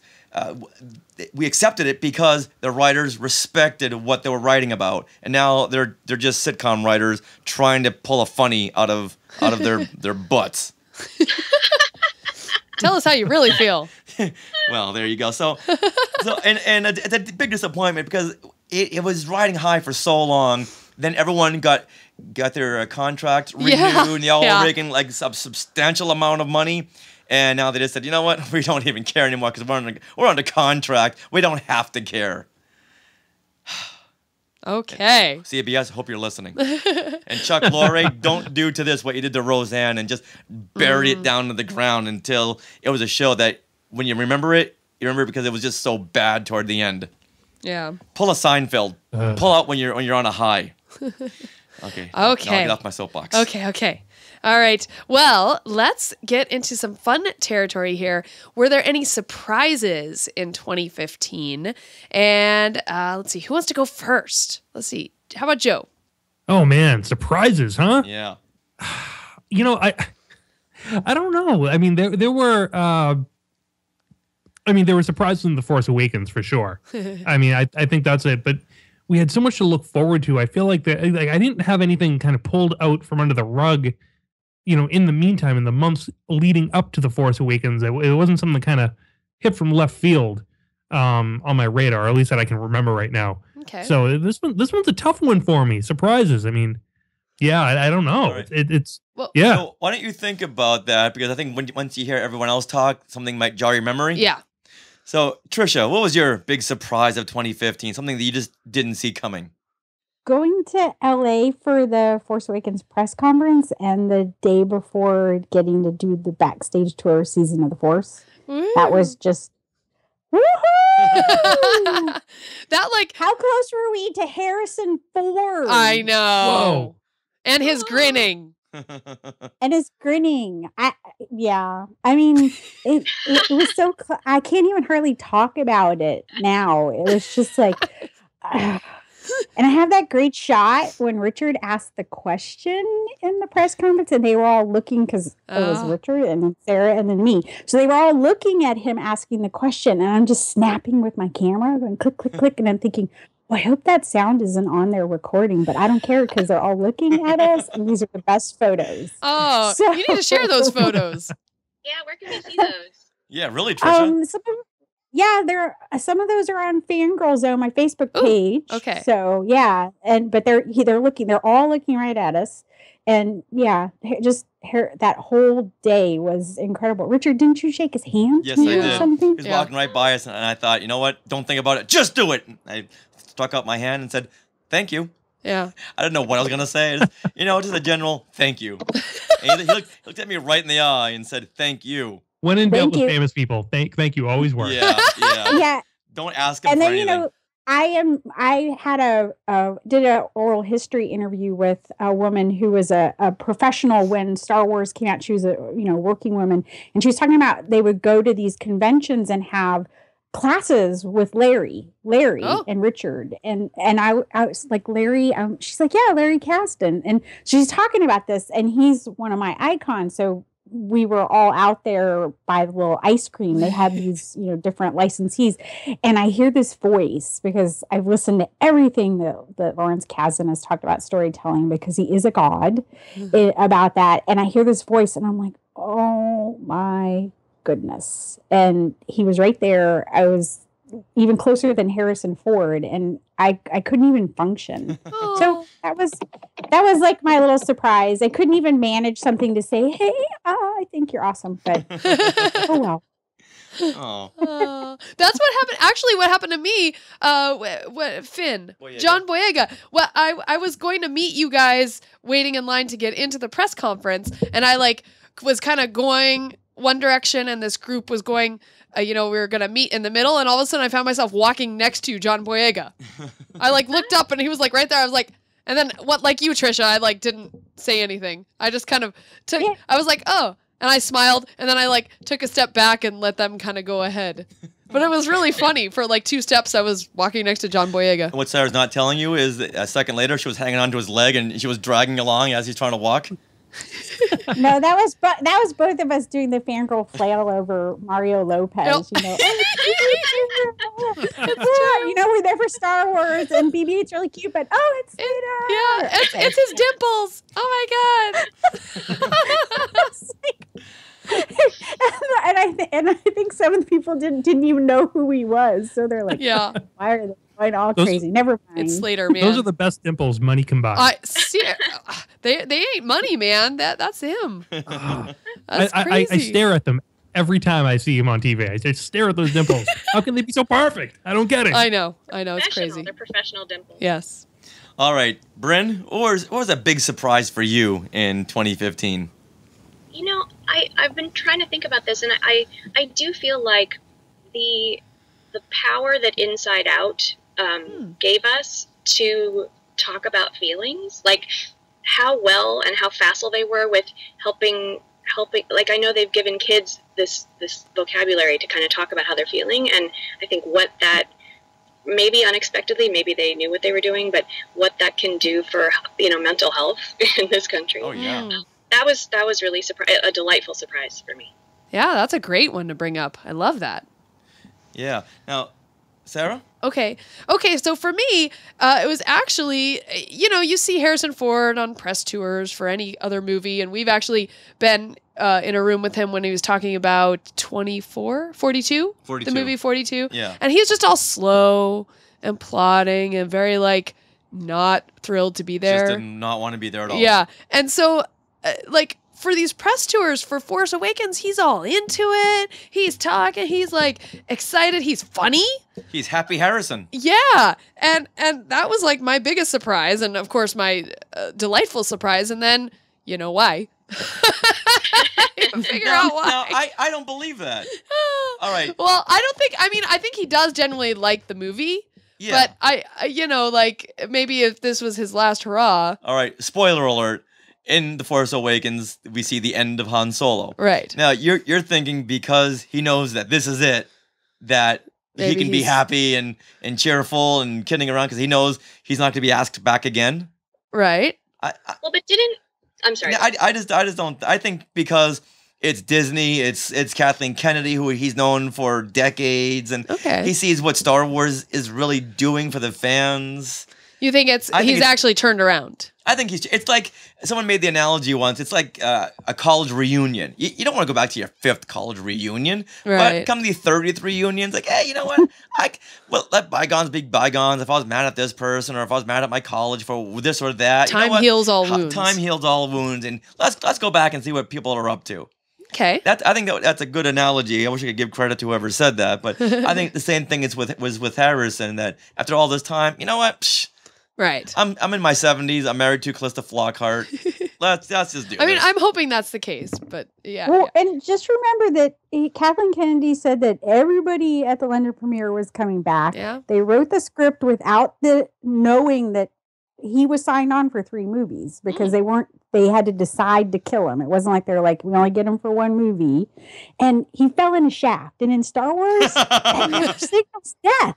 That doesn't signal death. That's all I'm saying. He wasn't even chopped in half. He could have a cyber heart, you know. But the planet turns into a sun. Yeah, I know, but this is the thing. He knows he won't have to ever do the lead promotion for a Star Wars movie. Okay. That's what's making him happy. Yeah. Han isn't a man; he's a system.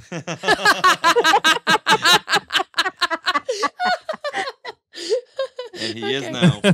All right, Joe, do you have anything now? Creed made me cry. Oh yes, yes. I have not seen it, so don't spoil the ending.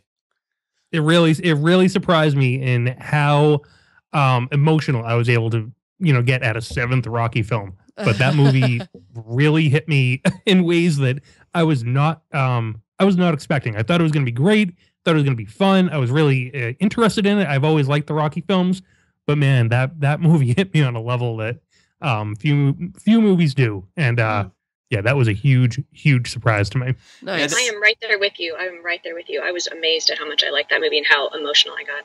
Yeah, that movie was on our list, that and Hunger Games, but then The Force Awakens came out and yeah, it kind of flew us by. Red box.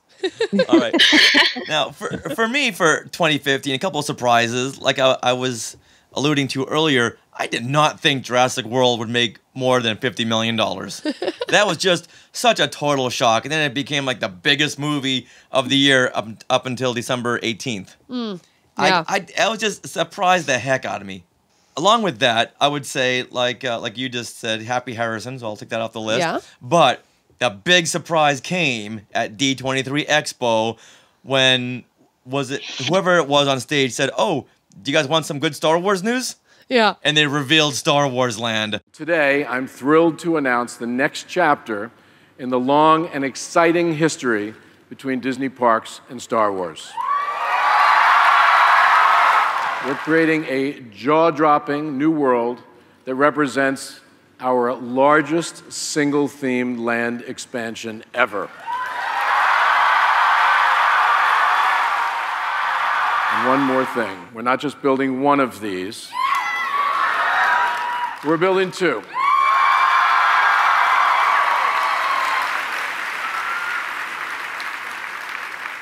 One, Disney's Hollywood Studios in Orlando. And the other, right here in Anaheim at Disneyland. We did not see that coming. We thought it was all going to be about The Force Awakens, and that was going to be it. Well, we weren't even in the Disney Parks presentation. That's why it was surprising. Oh yeah, it's like, oh yeah, before you guys take off, let me tell you about one more thing. So it came out of nowhere. It wasn't even something rumored up until this point, and it wasn't just a little ride at Disneyland and Disney World. It was a whole 14-acre immersive land. Yeah. And it just took me by surprise more than anything else in the last couple of years. Yeah. Super exciting. Yeah, aside from Han Solo's death, which I didn't see coming. No. Yeah. It was all about Star Wars land. Yeah. And just where your imagination is flying you to, is all the possibilities and all the new merchandise. Yay. All right, so you know what? Let's get Tricia to answer this first one. Okay, Tricia? What's your number? Oh, what's my number? I mean, what's your hashtag for 2015? I have to say that my hashtag is Fangirls Awakens. Ooh. So that's my hashtag. If you think about it, Inside Out, you think about Mockingjay Part 2, and then you think about The Force Awakens and how much it's brought the female fangirl dollar into the market, acknowledged it, that it's there. Yeah, even Mad Max in May. Well, and Lost Stars. Lost Stars. I mean, just all the different ways. So I just was looking back on the year and all that, and I'm like, now it's like, okay, they've got it.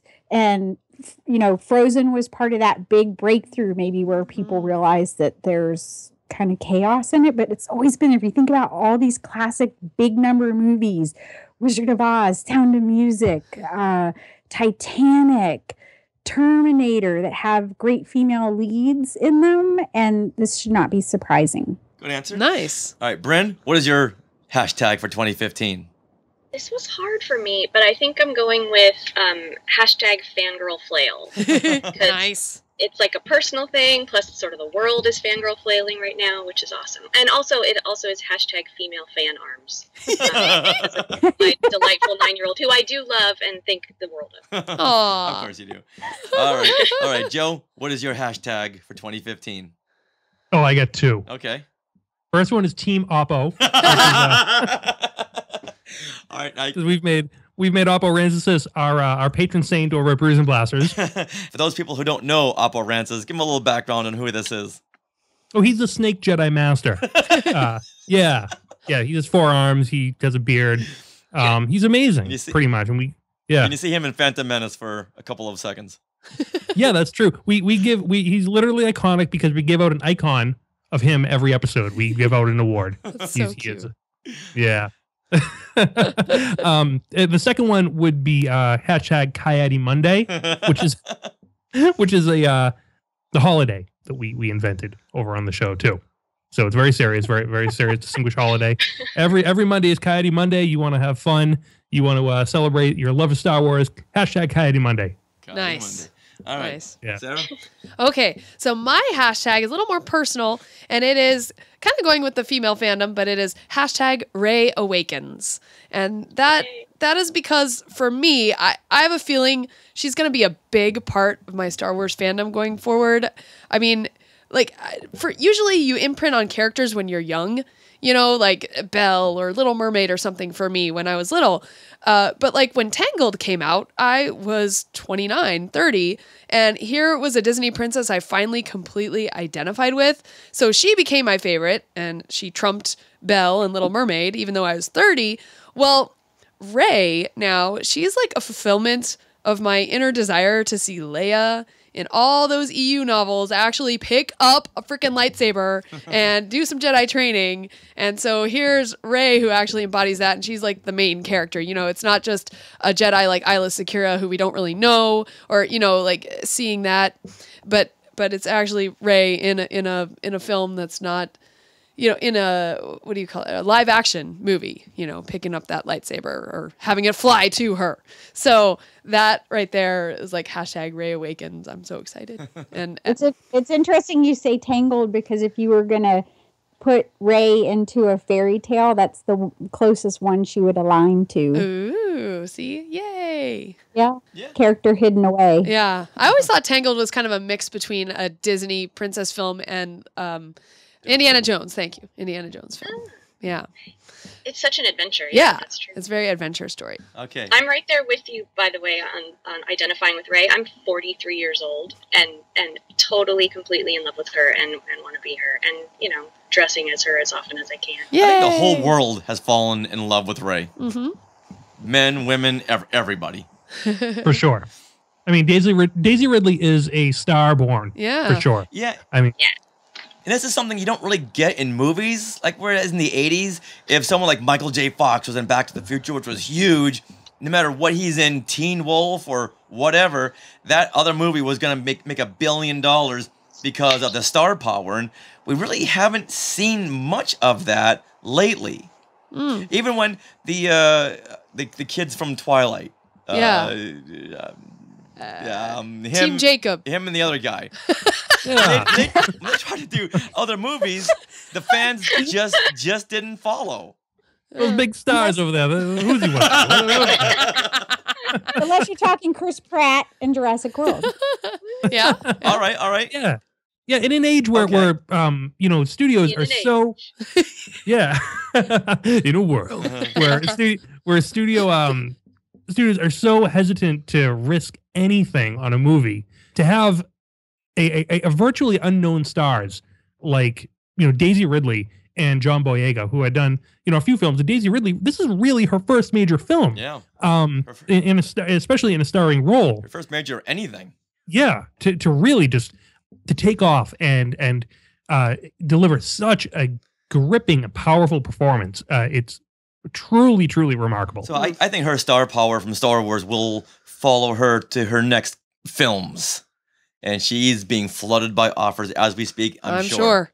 Yeah. All right, so my hashtags is something that it came up in 1985. And I thought, that's kind of a cliche slogan, but as more I thought about this, the more I thought this is true, and that is hashtag, well, they didn't call it hashtag back in 85, but Star Wars is forever. And back then, that was just a clever marketing campaign from Kenner going, please make this be forever. But now it really is forever and ever and ever and ever and ever. There was a Yahoo News article that said we won't live to see the last Star Wars film. I don't how old did they think we are? But I think Star Wars is forever and ever and ever. Yeah. And it's a new mythology. Yeah. Oh, it really is. And along with that, I would say 2015 belongs to the hashtag $1 billion and counting. Nice. All right. Now, here's a question that I love playing with. If you could contact yourself at 10 years old, what would you say about 2015? Let's go with Joe. What would you say to your 10-year-old self? Oh, this one. I'd tell myself that you're okay. Aww. You know, you don't have to worry about anything, about who you are and where you're going to end up in 2015.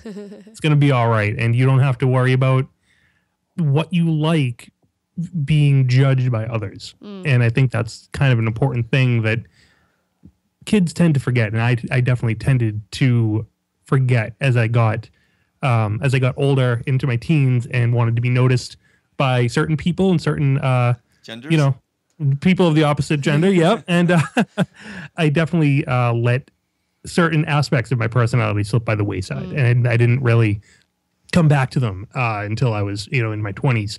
And I think that if I, was able to tell myself that you're okay, It's, be who you are and really be that to the fullest, and don't ever hide anything.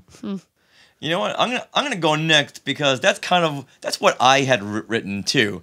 I had the meek shall rise because back when I was 10, if you liked anything other than sports or more sports, then you were just gonna be the one who was picked on, or why do you like that, or you just weren't thought of as someone in the cool group. Not that I ever really wanted to be in the cool group. I just didn't want to be shoved to the side or just forgotten. What kid wants to be forgotten when they're 10? And if I just had known back then, you know what? Someday all these jocks, they're gonna be on the outside looking in. The meek shall rise. Nice. Cool. All right, Tricia. Oh, this was a hard one to think about. What would I say to myself? But I would tell myself, and this is something I learned the hard way in the Star Wars fandom when I came back into it during the prequel trilogy age, and I think people are going to learn this again because now we're not in the message boards era, we're in the social media era, is to say must not rise to bait. And that's what I learned to teach myself. And sometimes people, if they don't like something, they come after you for liking something. And it's not about you, it's about them. Yeah. But that's very hard to distinguish, especially if you love something a lot. And I remember I would get very defensive about, there were groups that said, and this is the irony of it, they said that if you like the books, only the Star Wars movies done by George Lucas counted, nothing else. And if you like the books, you weren't good enough fan. And now that's not true. And they identified so much on that, and I would get so upset about it. And now I look back and I go, it wasn't worth it. Those people are still unhappy people, and they were just trying to drag you down. So this is my what I would tweet to myself. I learned the lesson the hard way, and I would give that advice to everybody else. Must not rise to bait. Just go on and enjoy what you like, and don't worry about them thinking that you're liking the wrong thing. Just don't worry about it. I used to be so jealous of a friend of mine who would pretty much live on that philosophy, whereas I would come out swinging if someone tried to offend me or say you like this and blah blah blah. But he'd be like, all right, that's your opinion. I don't really care. You're a stranger. Why am I gonna let that dictate my mood? And I was so jealous that he could do that and I couldn't. Well, and I guess the new version of that would be Let It Go. So that's why I identified so well with that song. But it's the same philosophy. You wanted to modernize it. Yeah. But that was the old fandom term back then. So anyway, it's words to definitely live by, because some people aren't going to like the character you like, or they're not going to like the movie, or they're going to say this movie's better than that movie, or I like it in this order. Don't worry about it. I would tell my 10-year-old self, because I learned that lesson the hard way. And just like what you like. Yeah. Wise words. Don't let anyone else dictate your mood. Yeah. I like that. All right, Bryn. I would tell myself, don't wait until 2 hours before you're going to go see The Force Awakens for the first time to make all those adjustments to your Rey costume. # procrastinator. But you looked beautiful. Oh, thank you. I really, it's such a fun costume to put together. And I should be constantly tweaking it, but I just wait till the very last minute. Ugh. But I also, if I had another tweet I could say, then I would also say, don't take so long to remember your fandom stuff. I forgot for a long time. Aw, your fandom awakened. Yes, for sure. Oh, that's so cool. Oh. All right, so Sarah, okay. If you went back to the 90s when you were 10. Yep. Shut up. I know. In the 90s, what would you say Early to yourself? 90s, come on. I would say work hard and the rewards will come.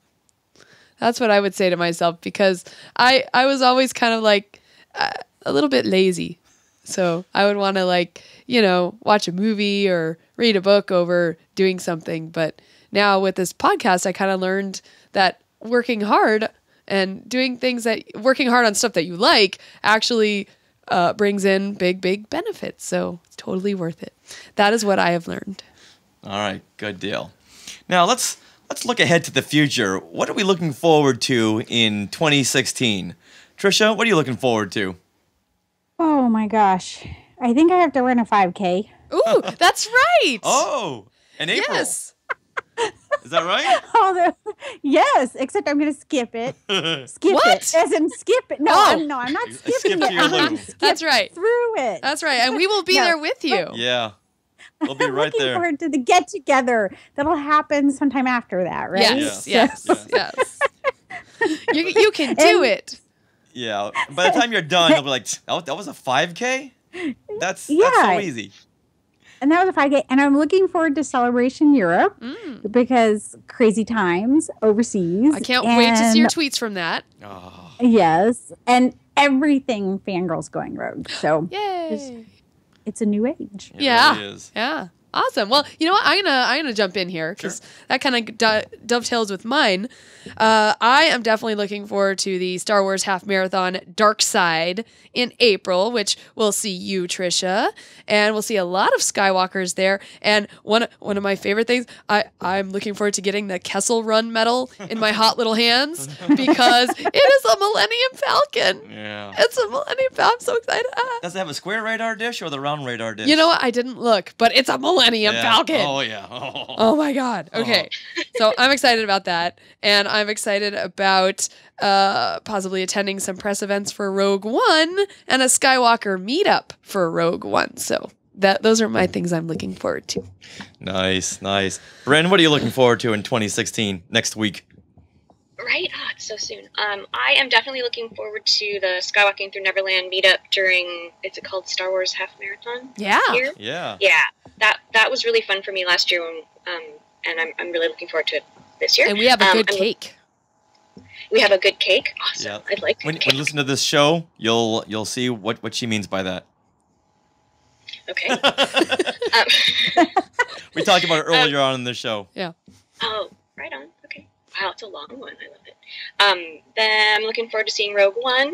I'm looking forward to doing a lot more shows for A Window to the Magic. Yay. And riding Star Tours because I didn't get to ride it during Season of the Force, so I'm looking forward to doing that as soon as possible. Awesome. Yay. All right there, Joe. What's 2016 looking like for you? Oh, it's an exciting time. You know, I can't believe we're actually going to be in 2016. I was, December 18th was such a cliff to fall off of. Seriously. Yeah, it's like now what do we do with Yeah. ourselves? There's like there's Christmas? Time, I guess. What? What is that? There's something we have to we have to go on now. And yeah, I don't know what to do with myself, but I do. We have, there's so much to look forward to in 2016. It's unbelievable.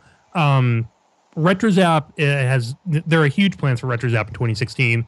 Very, very excited to have you guys on board. It's going to be fantastic.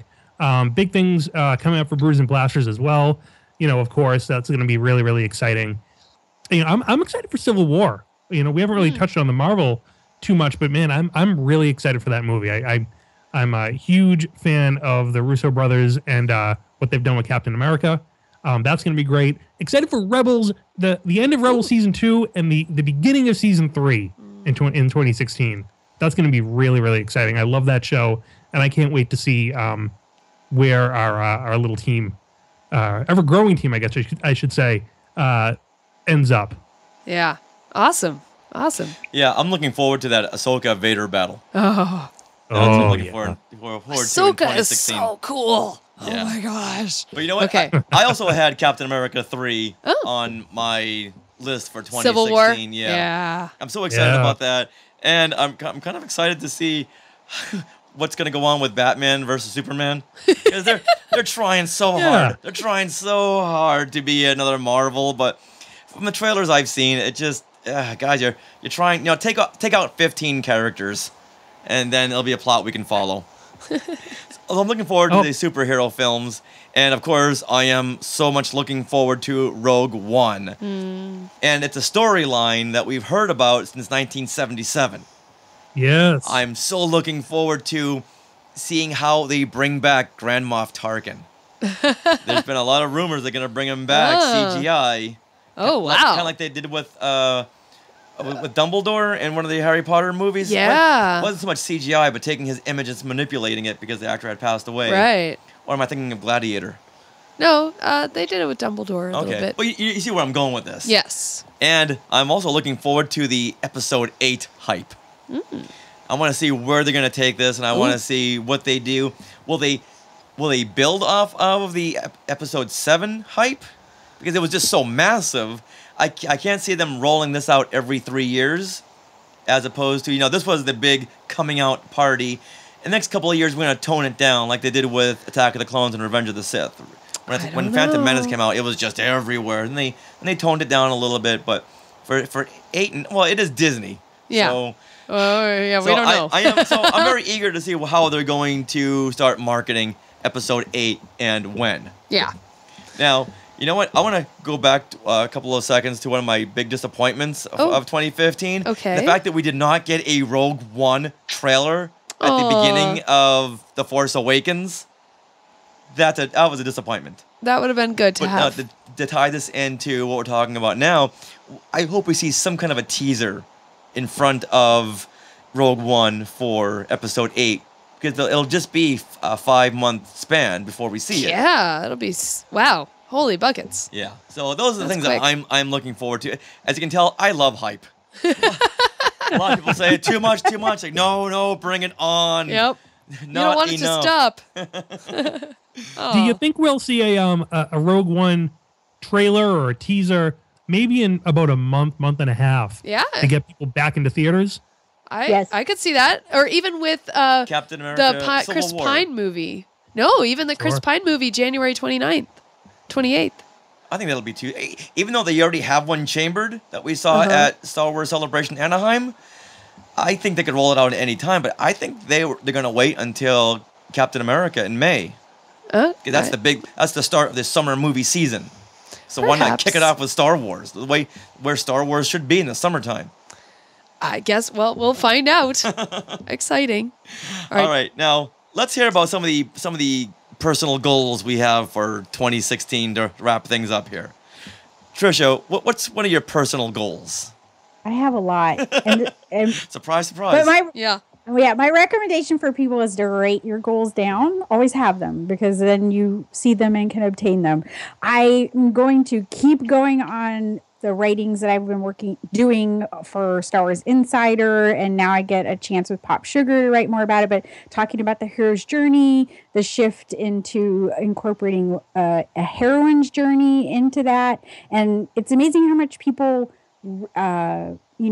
key into the monomyth and what it means to them. So I'm going to keep having that conversation, hopefully go back to Geek Girl Con, and that's been a packed room panel every time, and get to maybe take it to some bigger conventions. Nice. Awesome. Nice.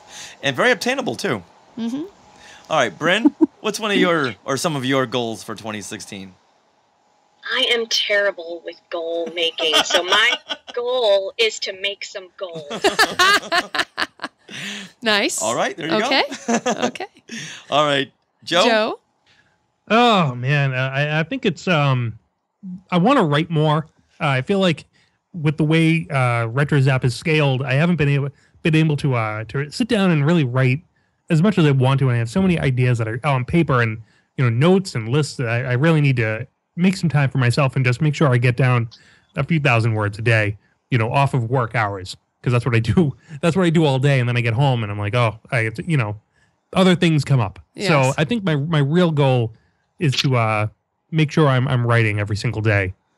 Yeah. Make time for writing. Yeah, nice. That's a great goal. Yeah. Yeah. It kind of ties into... into... like a daily thing is easier obtainable. Yeah, it ties into one of my goals, which we'll get to in a couple of seconds, but it's just so hard when you get home and you're just mentally and creatively drained. And you want to play Disney Infinity? My goal was almost to play more video games. Because I really haven't. My daughter was just here. She was beating Final Fantasy V today, and I was like, man, I picked up that game 2 years ago. I haven't been back to it yet. I still have a saved game on there. Wow.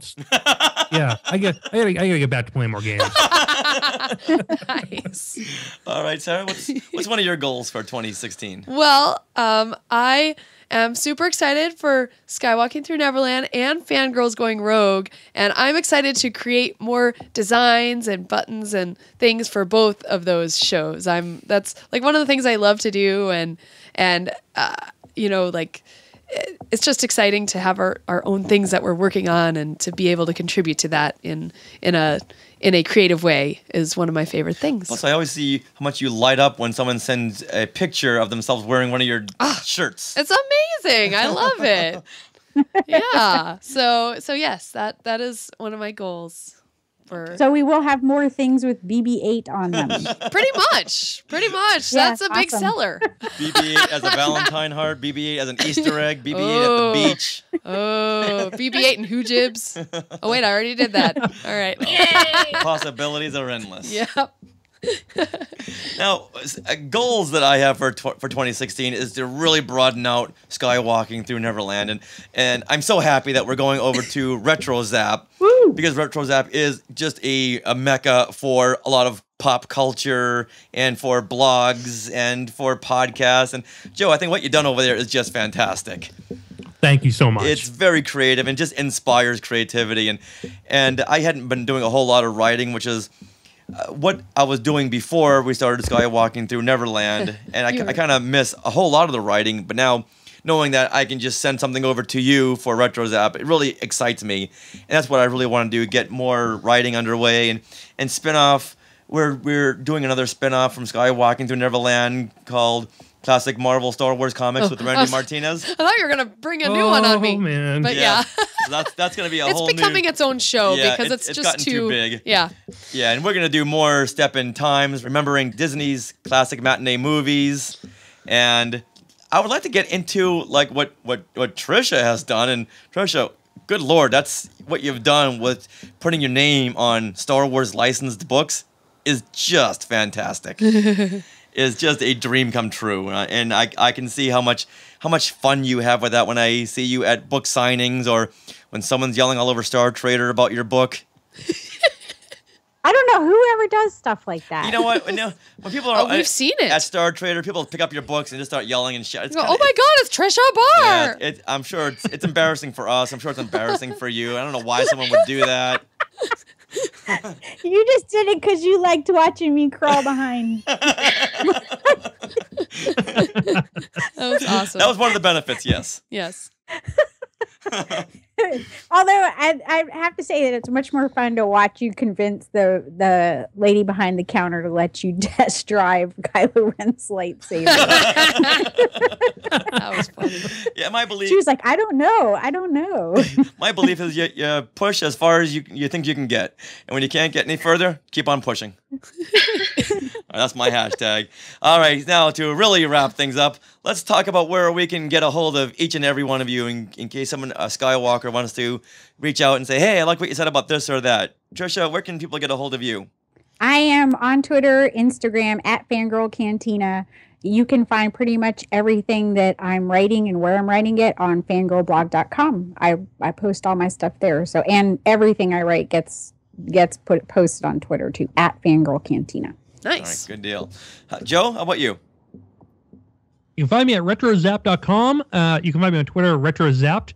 I haven't been able to secure that retrozap Twitter handle yet. You can also find me at brewsandblasters.ninja or on Twitter at brewsandblaster, leave off the S. Nice. Okay. Bryn? On Twitter, I'm at Brynane. Actually, Brynane. Well, it's both. It's BRYNANE. And if you're interested in a window to the magic, it's windowtothemagic.com. On Facebook, it's also Window to the Magic. I'm on Facebook if you want to do that. It's Bryn, BRYN. Last name MACKINNON. And Window to the Magic on Twitter is at WTTM. Yay. All right, good deal. Well, everyone, thank you for joining us for our 2015 year-end wrap-up. We had a great time talking with each and every one of you. You all bring such different aspects of fandom to the table, so we thank you for that. Thank you. All right, everyone, that about does it. So thank you once again for joining us, and Happy New Year. That was very nice. So many references to Star Wars and Disney on TV shows from sitcoms to reality.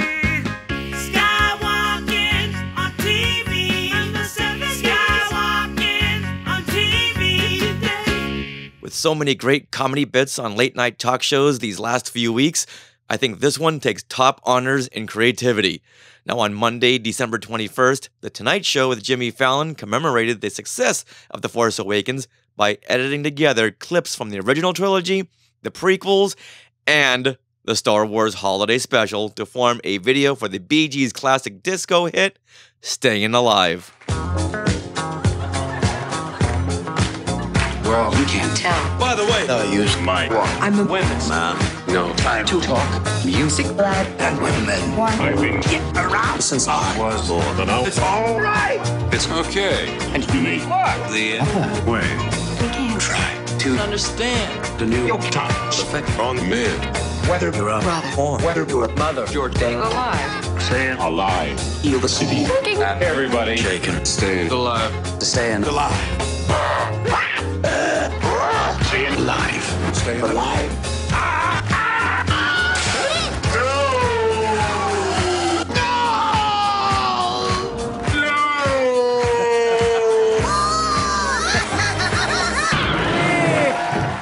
Shout-outs, Skywalker shout-outs. Which Skywalkers get props from here in Neverland? Who was tweeted out? Shout-out. Who was photobombed? Shout-out. Who was shared a post? Shout-out. And that brings us to shout-outs. And we got Christmas cards. We don't really get Christmas cards from family. We get Christmas cards from our Skywalkers. Who, you can say who are family as well. Absolutely. Now, I know last week we said that the Berries, Daniel and Lindsay from Podcast 66, well, they sent us a Christmas card, and then that started a trend. Russ Flores from Seen Unseen Disneyland, thank you very, very much for your Christmas card.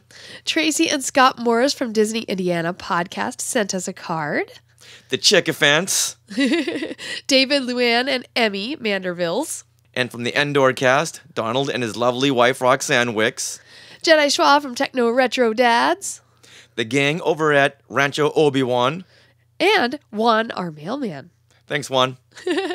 Also, I want to give a big shout out to Red5 Mom on Twitter. She's also known as Devin Myers. Now, a couple weeks ago, she had posted pictures of this massive cookie baking session that she was doing in which she designed and made her own Christmassy BB-8 sugar cookies. So when I saw those pictures, I went totally gaga and retweeted them and was like, oh my gosh, these are amazing. So she DM'd us and asked if Richard and I would like a few. Well, when someone asks you if you want BB-8 sugar cookies, you say yes. So they came in the mail yesterday and they are so cute. So, also Devin posted a blog on how to make them. So head over to red5mom.com to read that blog post. It's simply amazing what she all did. So, and they are yummy. And one more thing. Joey Pittman, he sent us a really cool gift. It's a Chewbacca bobblehead. But not any bobblehead. This is a Giants Wookiee of the Year Chewbacca bobblehead. He got at a special events day at a sporting event.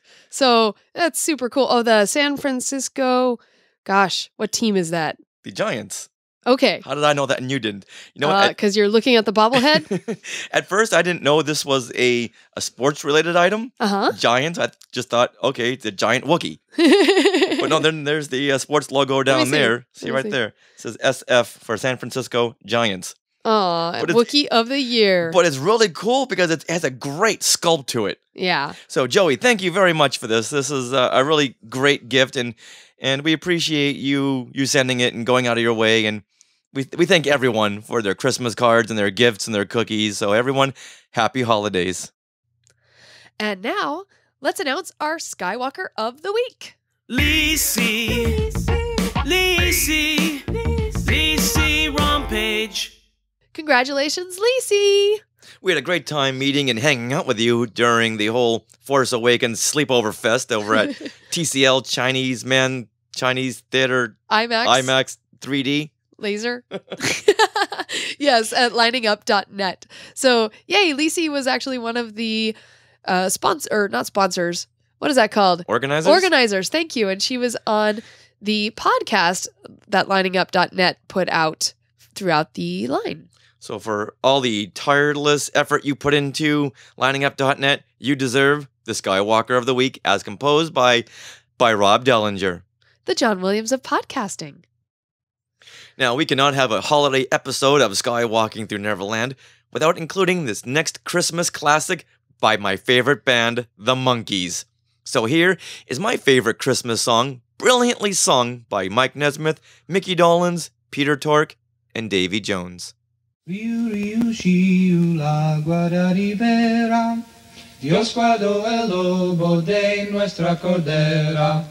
Dios guardó el lobo de nuestra cordera. Riu, riu, shiu, la guarda ribera. Dios guardó el lobo de nuestra cordera. Dios guardó el lobo de nuestra cordera. El lobo rabioso la quiso morder, mas Dios poderoso la supo defender. Quízole hacer que no pudiese pecar, y an originales tu virgen no tuviera. Riu, riu, shiu, la guarda ribera. Dios guardó el lobo de nuestra cordera. Dios guardó el lobo de nuestra cordera. Esta que es nacido es el gran monarca, Cristo patriarca de carne vestido, ya nos redimido con serse chiquito, aunque infinito, finito se hiciera. Riu, riu, shiu, la guarda ribera. Dios guardó el lobo de nuestra cordera. Dios guardó el lobo de nuestra cordera. Light speed to Main Street. With everything going on this season surrounding The Force Awakens, we haven't had time to do much around Christmas and the year-end holidays. Luckily, our good friend and Facebook admin Donald Wicks of the Endorcast took the Holiday Time at Disneyland guided tour, where they incorporated some obscure Star Wars references. And now Donald's here to satisfy our holiday segment needs. Hey, Donald. Hey, Richard. Hey, Sarah. Hey, happy holidays, everybody. Merry everything or anything that you celebrate. That's a good way of saying it.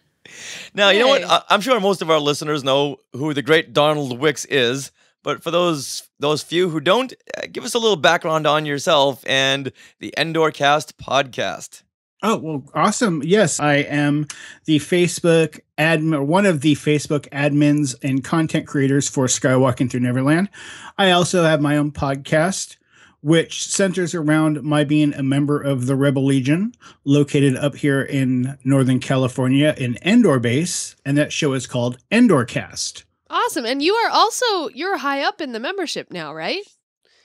Yes, we recently had our elections a month or so ago, and I thought I would give it a go and try out being the base commander. So I'm actually, the high mucky muck, I suppose, of Endor Base for now. That's awesome. Is that an official title? Official mucky muck? No, the mucky muck's my own little adage. It's base commander is what they call you at the base level. Nice. Now, let's satisfy our holiday needs while I sip on my Starbucks peppermint mocha frappe latte. It's a peppermint hot chocolate. Yeah, it's Starbucks. It has to have 8 names, okay? Latte, grande, mocha, cappuccino. No, you're good. I know it's a Christmas time beverage, okay? Yes.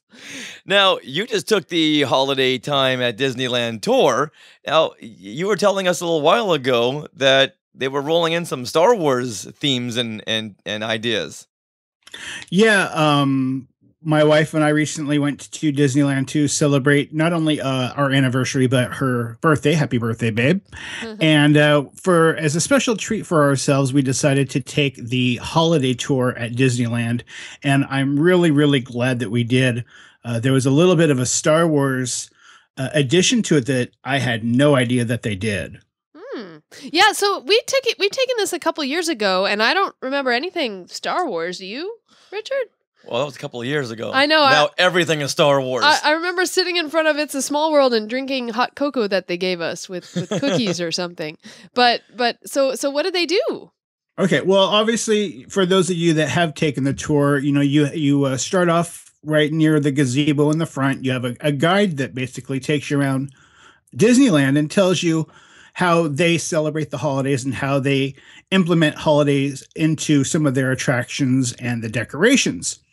While you go from area to area or from land to land, they play themed music for you while you walk to kind of get you in the mood. And it's usually really cool Christmas music in the style of the lands that you're visiting. So if you're going to, let's say, Frontierland, you're going to hear like a cowboy country Christmas song. And let's just preface this by everyone has a set of like headphones, right? Yes. Okay. And I have a great tip for our Skywalking through Neverland listeners after I'm done with this little segment here. I have a great tip for you about that. Okay. But so anyways, as you're going from land to land, and we started off at the gazebo, we went down Main Street, got a little bit of a tour, and then she's like, well, let's head over to Tomorrowland. All of a sudden, Star Wars is playing in your headphones, and it's awesome. And it's Binary Sunset and the Force theme, and I believe Han and Leia's theme, and it's just really awesome Star Wars music as you walk down the street. You stop off in front of Tomorrowland across the way, and our tour guide then starts, believe it or not, talking about the holiday special. Nice. Oh! Nice. Yes. So she even went to like in 1978, it only happened, or 77, 78, it only happened once, and she's given the dates and telling all about the Star Wars holiday special and how Star Wars and Christmas have even come together in that little show. And then she plays some segments from it, including Princess Leia singing the Day of We Peace. celebrate a day of peace, a day of harmony. That's the song. Which I thought to me was just super thrilling just to hear how much Star Wars has been incorporated to. Obviously she's talking about the season of the Force. She mentions about all the things that's going on in Star Wars land the precursor, I suppose, to Star Wars land right now. Right. It was amazing to hear that. I was very shocked. Was that Disney sanctioned, or was that your particular tour guide? That is a good question. I'd have to think that because the tour guides, I think, go through such heavy training about what they say, what they're supposed to say, how they're supposed to act. I have a feeling that has to be something that they put into their spiel. Wow. Yeah. It was very rehearsed, very well informed.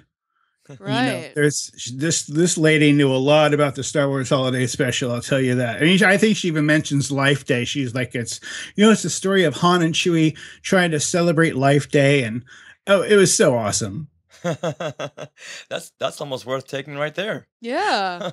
Well, that plus you get on a walk on 3 of their holiday rides, which is the Jingle Cruise, Nice. the Haunted Mansion Holiday, and the Small World. Okay. And then, as Sarah mentioned, you get this great spot right near the path of the parade. Mm-hmm. You have chairs. They give you hot chocolate and a big old gingerbread man. And that's what it was, the gingerbread man. And the parade walks right next to you. You get like front row seating and special seats. It was really cool. Wow. Is this the Christmas parade? This is the Christmas parade. Okay. Now, is it only at certain times per day that this tour is, so that you end with the Christmas parade? I'm pretty sure it is. My wife was the one that actually set this up, so I'm not positive. But I know that we went there. I think it was about 11 or 12, I think. And that's when our tour started. And it ended about 4:00. So I believe they only do that maybe once a day. Right. Wow, that's awesome. And did you get any souvenirs to take with you, like a pin or something like that? Yeah, they give you a special pin or button, it's for the holiday tour. It's dated and it has your name written on it. So the tour guide, if they interact with you, they know your name. They can address you as such. And then at the end, we got this really beautiful special holiday pin. It was like really big and it folds open like a book. And it's Walt Disney is on the front of it. It's really pretty. Wow. So you took this at the end of November, right? Because our ships passed in the night when you were coming here and we were going back up there. Yeah, we were there for Thanksgiving weekend. So we took the tour that Friday after Thanksgiving. So you got a chance to see Season of the Force then. I did. And before we talk about that, a little tip for anybody who wants to take any tour there, and if they give you that little receiver that plays, music and has a speaker for you to listen to your tour guide, I learned that if you bring, like, say, earbuds, like if you have an iPhone and you have little earbuds, you can actually plug that into that device and have it come through stereo in your ears, and it sounds a lot better than the ones that they give you. Oh, that's good to know, because when we took it, we had a tour guide. I'm not going to mention his name, but his name was Grant. And he spoke so softly that we couldn't really hear him. And then over here, we're going to... It's like, excuse me, Grant. I mean, you who should not be named. Can you speak up a little bit? Grant, you'll never be a podcaster. So it's good to see that you had a well-informed tour guide and she knew a lot about the Star Wars Holiday Special. Nice. And then, like you mentioned about the Season of the Force, that was just spectacular as well. I'm sure you've gone through it plenty of times. Yeah. Well, we took that one day and then we've been back once since, but then it just got crazy busy. Did they theme anything of the Season of the Force to the holidays? Not that I saw. They didn't put a wreath on Launch Bay? Garland I don't around think they Star did. Tours? No Life Day red cloaks. Oh. Yeah, no, I didn't see any holiday decorations over there. It was all Star Wars. But you told us you did see a hidden Mickey. I did. We had a very knowledgeable, friendly person inside the launch bay when we were looking at some of the beautiful displays of the props and models that they have in there. She's like, let me tell you a little secret. In here is one of the smallest hidden Mickeys you'll ever find in the park. And if you go to one of the cases that has a lot of the vehicles in it, the Rebel Blockade Runner, right? The Tantive 4, if you go to the front of it and you get on your tippy toes and you look right into the front windscreen, in the back is a little bitty poster of Jedi Mickey inside the cockpit of that thing. You know what? Oddly enough, I did see that. You did? Oh, did Because in the Blockade Runner and Star Wars, they had made a little tiny Star Wars movie poster. Oh. And put it in the cockpit. So I went and looked to see if they were going to follow continuity. And I did see, there's a little Mickey inside of there. Whoa. But I didn't really consider it a hidden Mickey. Right, because it was like I just thought it was an Easter egg. Wow, you didn't tell me. Yeah, thanks, Donald.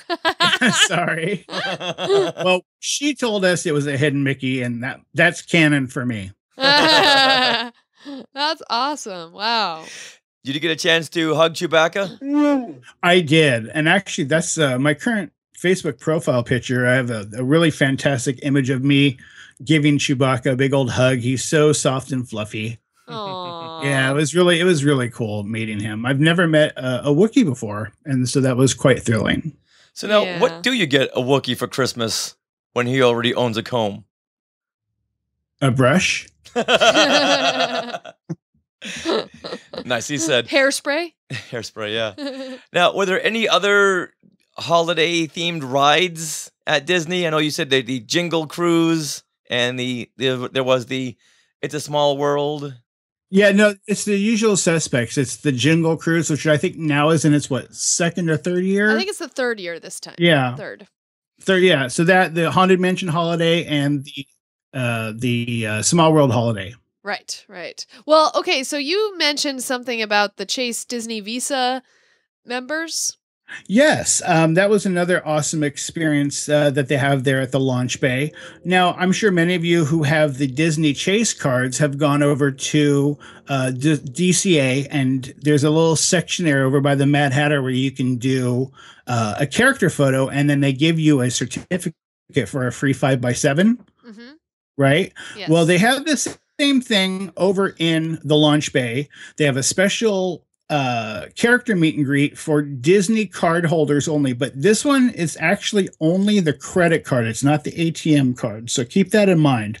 So if you have a Disney or Star Wars Chase credit card, you can do this. It's between 4 o'clock and 8 o'clock. You get a free 5x7 picture. And I don't know if it's okay for me to spoil it, but have you done it yet? We haven't. Is this something that should be a surprise? But I kind of want to know, because otherwise I'd never really do those pictures. Okay, well, it's not too much of a surprise. It's actually, I think it could be actually kind of a little bit of a time saver, because, if you do those 2 character meet and greets in that area, you have Chewbacca on one side and you have Darth Vader on the other. Both of them are about an hour wait. Wow. So if you go to this Disney Chase area and you flash your credit card, you get right in there, and it's Darth Vader. Nice. Well, I So knew that. Okay. Yeah. So you can actually save yourself probably about 45, 50 minutes if you do this character meet and greet, because you still get to meet Darth Vader. It's a lot shorter line, and you get the free picture. And I even checked with the staff members there. The first one wouldn't tell me if there was anybody else, but the second one said that for now, every time you go, it's Darth Vader. So keep that in mind too. Right. You can go back and try to get another character, but right now it's just Darth Vader. Okay. Now, I have a question for you, since you obviously have a Disney Chase card. What is the picture on your card? And what is the expiration date? And your CVV code? I will tell you one of those things. The expiration date is no. It's I have C-3PO and R2-D2. Ooh, see, I'd like to see a picture of that, because Richard, you have Yoda, right? No, I've got R2 and 3PO. Oh, you do. Yes. Duh. Okay, and then I have Darth Vader. Yes. And my credit card number is 3263827. That's not enough numbers. 12. No, that's awesome. That's cool. So it's 3PO and R2-D2 for you guys. Now, was Darth Vader wearing a Santa hat? Sadly, he was not. He was quite the Grinch. Yeah, the last couple of years, we've done a lot with Christmas on Skywalking to Neverland, and this year, we really haven't touched Christmas until now. So I'm just trying to work in every single kind of Christmas angle. Please tell me that Chewie was wearing the Santa jacket. No, Chewbacca was just in his fur. Was he standing in front of a roaring fire? I hope not, for his sake. No fires. Yeah. Poor Chewie. Yeah, actually, Darth Vader was quite talkative. He seems to want to know about rebel spies. So make sure that you come up with a good story if you decide to meet him, because he's quite persistent in asking about those rebel spies. Well, I guess I'm safe then, because I am not the rebel spy. I'm not either. And have never been. Aww. Sarah, he's going to be all over you. Yeah. Sarah's been the rebel spy 3,500 times. Not that many times. It's just because I look like a kid. All right. Well, anything else you want to add to your Disneyland guided tour? And please enter it around Christmas so we can satisfy our needs. Yeah, nothing else to add other than it is highly recommended. I think that anyone who has never really even been to Disneyland that much, I think would learn a lot from it, and the way that they decorate the parks, how much detail they put into everything. It's really spectacular, the amount of time and effort they put into making the park as beautifully decorated as they do. Were you out there when it was snowing? I mean, the suds snow. At the end of the parade, it starts to snow. Yeah, I've done that. I've been in the snow before, and the first time I made the mistake of catching some on my tongue, and never again. Yeah, it's soap. It is soap, yeah. But it's great to watch all the little kids, because I think they really think it's snow. Yeah, no, it looks like it's a fantastic view. It's really pretty. I mean, the way that they light the castle and then play the is it Julie Andrews, I think, that does that intro? Is that right? Do you have the holiday fireworks at that Yeah, point? doesn't Julie Andrews like when they talk? She was the intro to the fireworks show that went away for the new show. The Paint the Night? Yeah. Okay. I can't remember who does the intro. I think it's James Earl Jones. Wouldn't that be cool? That would be wicked cool. I wish they would do Star Wars fireworks at Disneyland. Give it time. Give it time. Give it time. You know, we've got to give Florida something. Yeah, I know. That's the only thing we don't have that Florida has is the Star Wars fireworks. All right, well. But we have Hyperspace Mountain, so booyah. Yeah, exactly. There you go. Mic drop. All right, Donald. Well, thank you very much for coming on and telling us all about the Disneyland guided tour. Much appreciated. When you had teased this couple of weeks ago, we were really anxious to hear all about it. And knowing that it was themed around the Star Wars Holiday Special excites me now even more. Yeah, I'm actually curious if anyone else, any Skywalkers out there happens to take the tour at any point in time this year and find out if they have the Star Wars stuff as well. I want to find out if that's something standard or if that was maybe we had a really cool tour guide. Yeah. Tweet at us, you guys, at Skywalking Pod. I know it wasn't Grant. All right, now, and Donald, where can people find you on social media? Well, if you'd like to contact me on social media, on Twitter, I am at Ren the Jedi. You can also contact me at Endor Base or contact Endor Base at Endor Base. And of course, Endor Base is on Facebook, Rebel Legion Endor Base. And the podcast, Endorcast, is on Facebook and no, we're not on Twitter. So yeah, Endorcast is on Facebook, iTunes, and Stitcher. Awesome. All right, and a fantastic show. Thank you. It's always great hearing from you guys. You always teach me a little something. And a wealth of knowledge on Star Wars Rebels, too. Yeah, it's a great show. It's really awesome to talk about. I hope to do it more. Yay. All right, Donald. Well, thanks so much for joining us. Happy holidays and happy Life Day. Happy Life Day to you guys. As we wrap up our last episode of Skywalking Through Neverland for 2015, we want to share with you our friend Randy Martinez's soon-to-be Christmas classic, I Want Yoda. Well,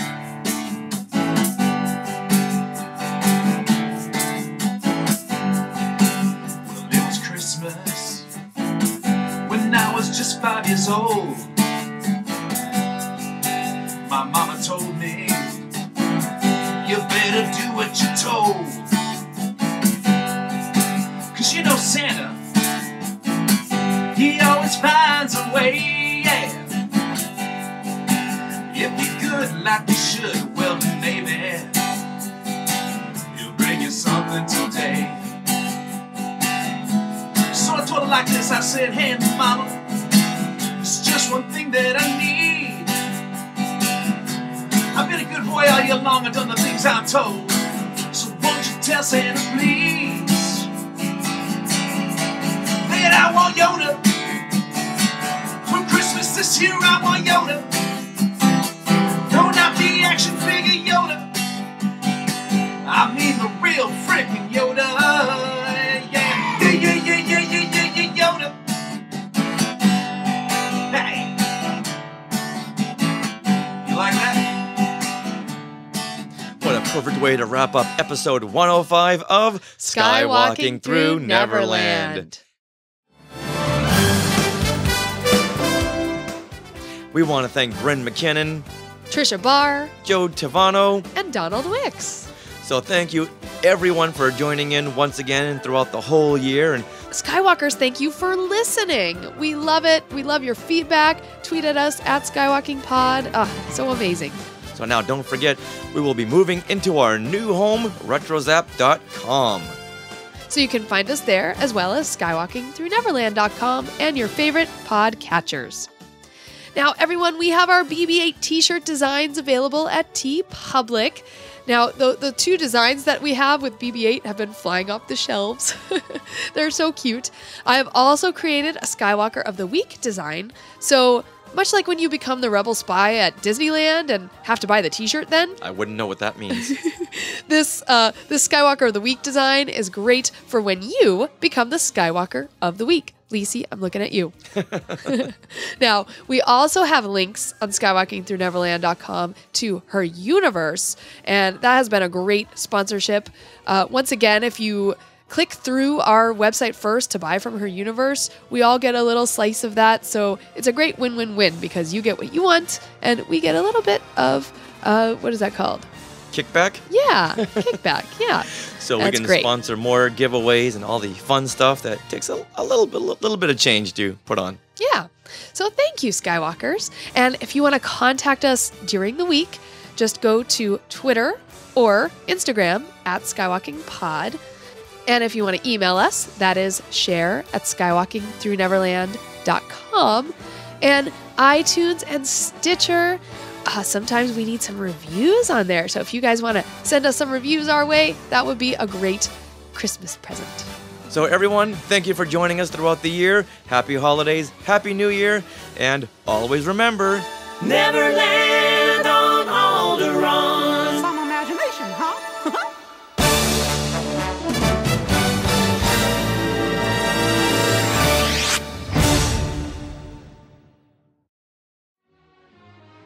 To our Skywalkers and Tweetwalkers, thanks for listening. Have you left an iTunes review yet?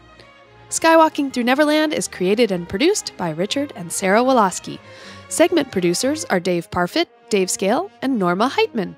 Original music by Rob Dellinger. Creative consultant, Mark Ogushowitz. Technical advisor, Peter Heitman. Facebook administrators, Donald Wicks and Joey Pittman. Skywalking Through Neverland is intended for entertainment and information purposes only. Sounds, music, and clips played during this podcast are the property of their copyright holders. All original content is property of Skywalking Through Neverland, copyright 2015. All rights reserved. sorry, it had to be said. Magic is still magic. Magic from what? I'm confused. But that's okay. So are we going to start? No. Now we can start. With everything going on this holiday season surrounding The Force Awakens, we haven't had much time to do... one more time. With everything going on this... So it's late. After playing Santa for about 15 hours this week and then playing Vader and Chewie, yeah, my head is like mush. Okay. With everything... okay. With everything going on this... You want me to say that part? No, it's now it's personal. Okay. Now it's like Jaws, The Revenge. Okay. With everything going on this holiday season, I did it again. All right, take 18.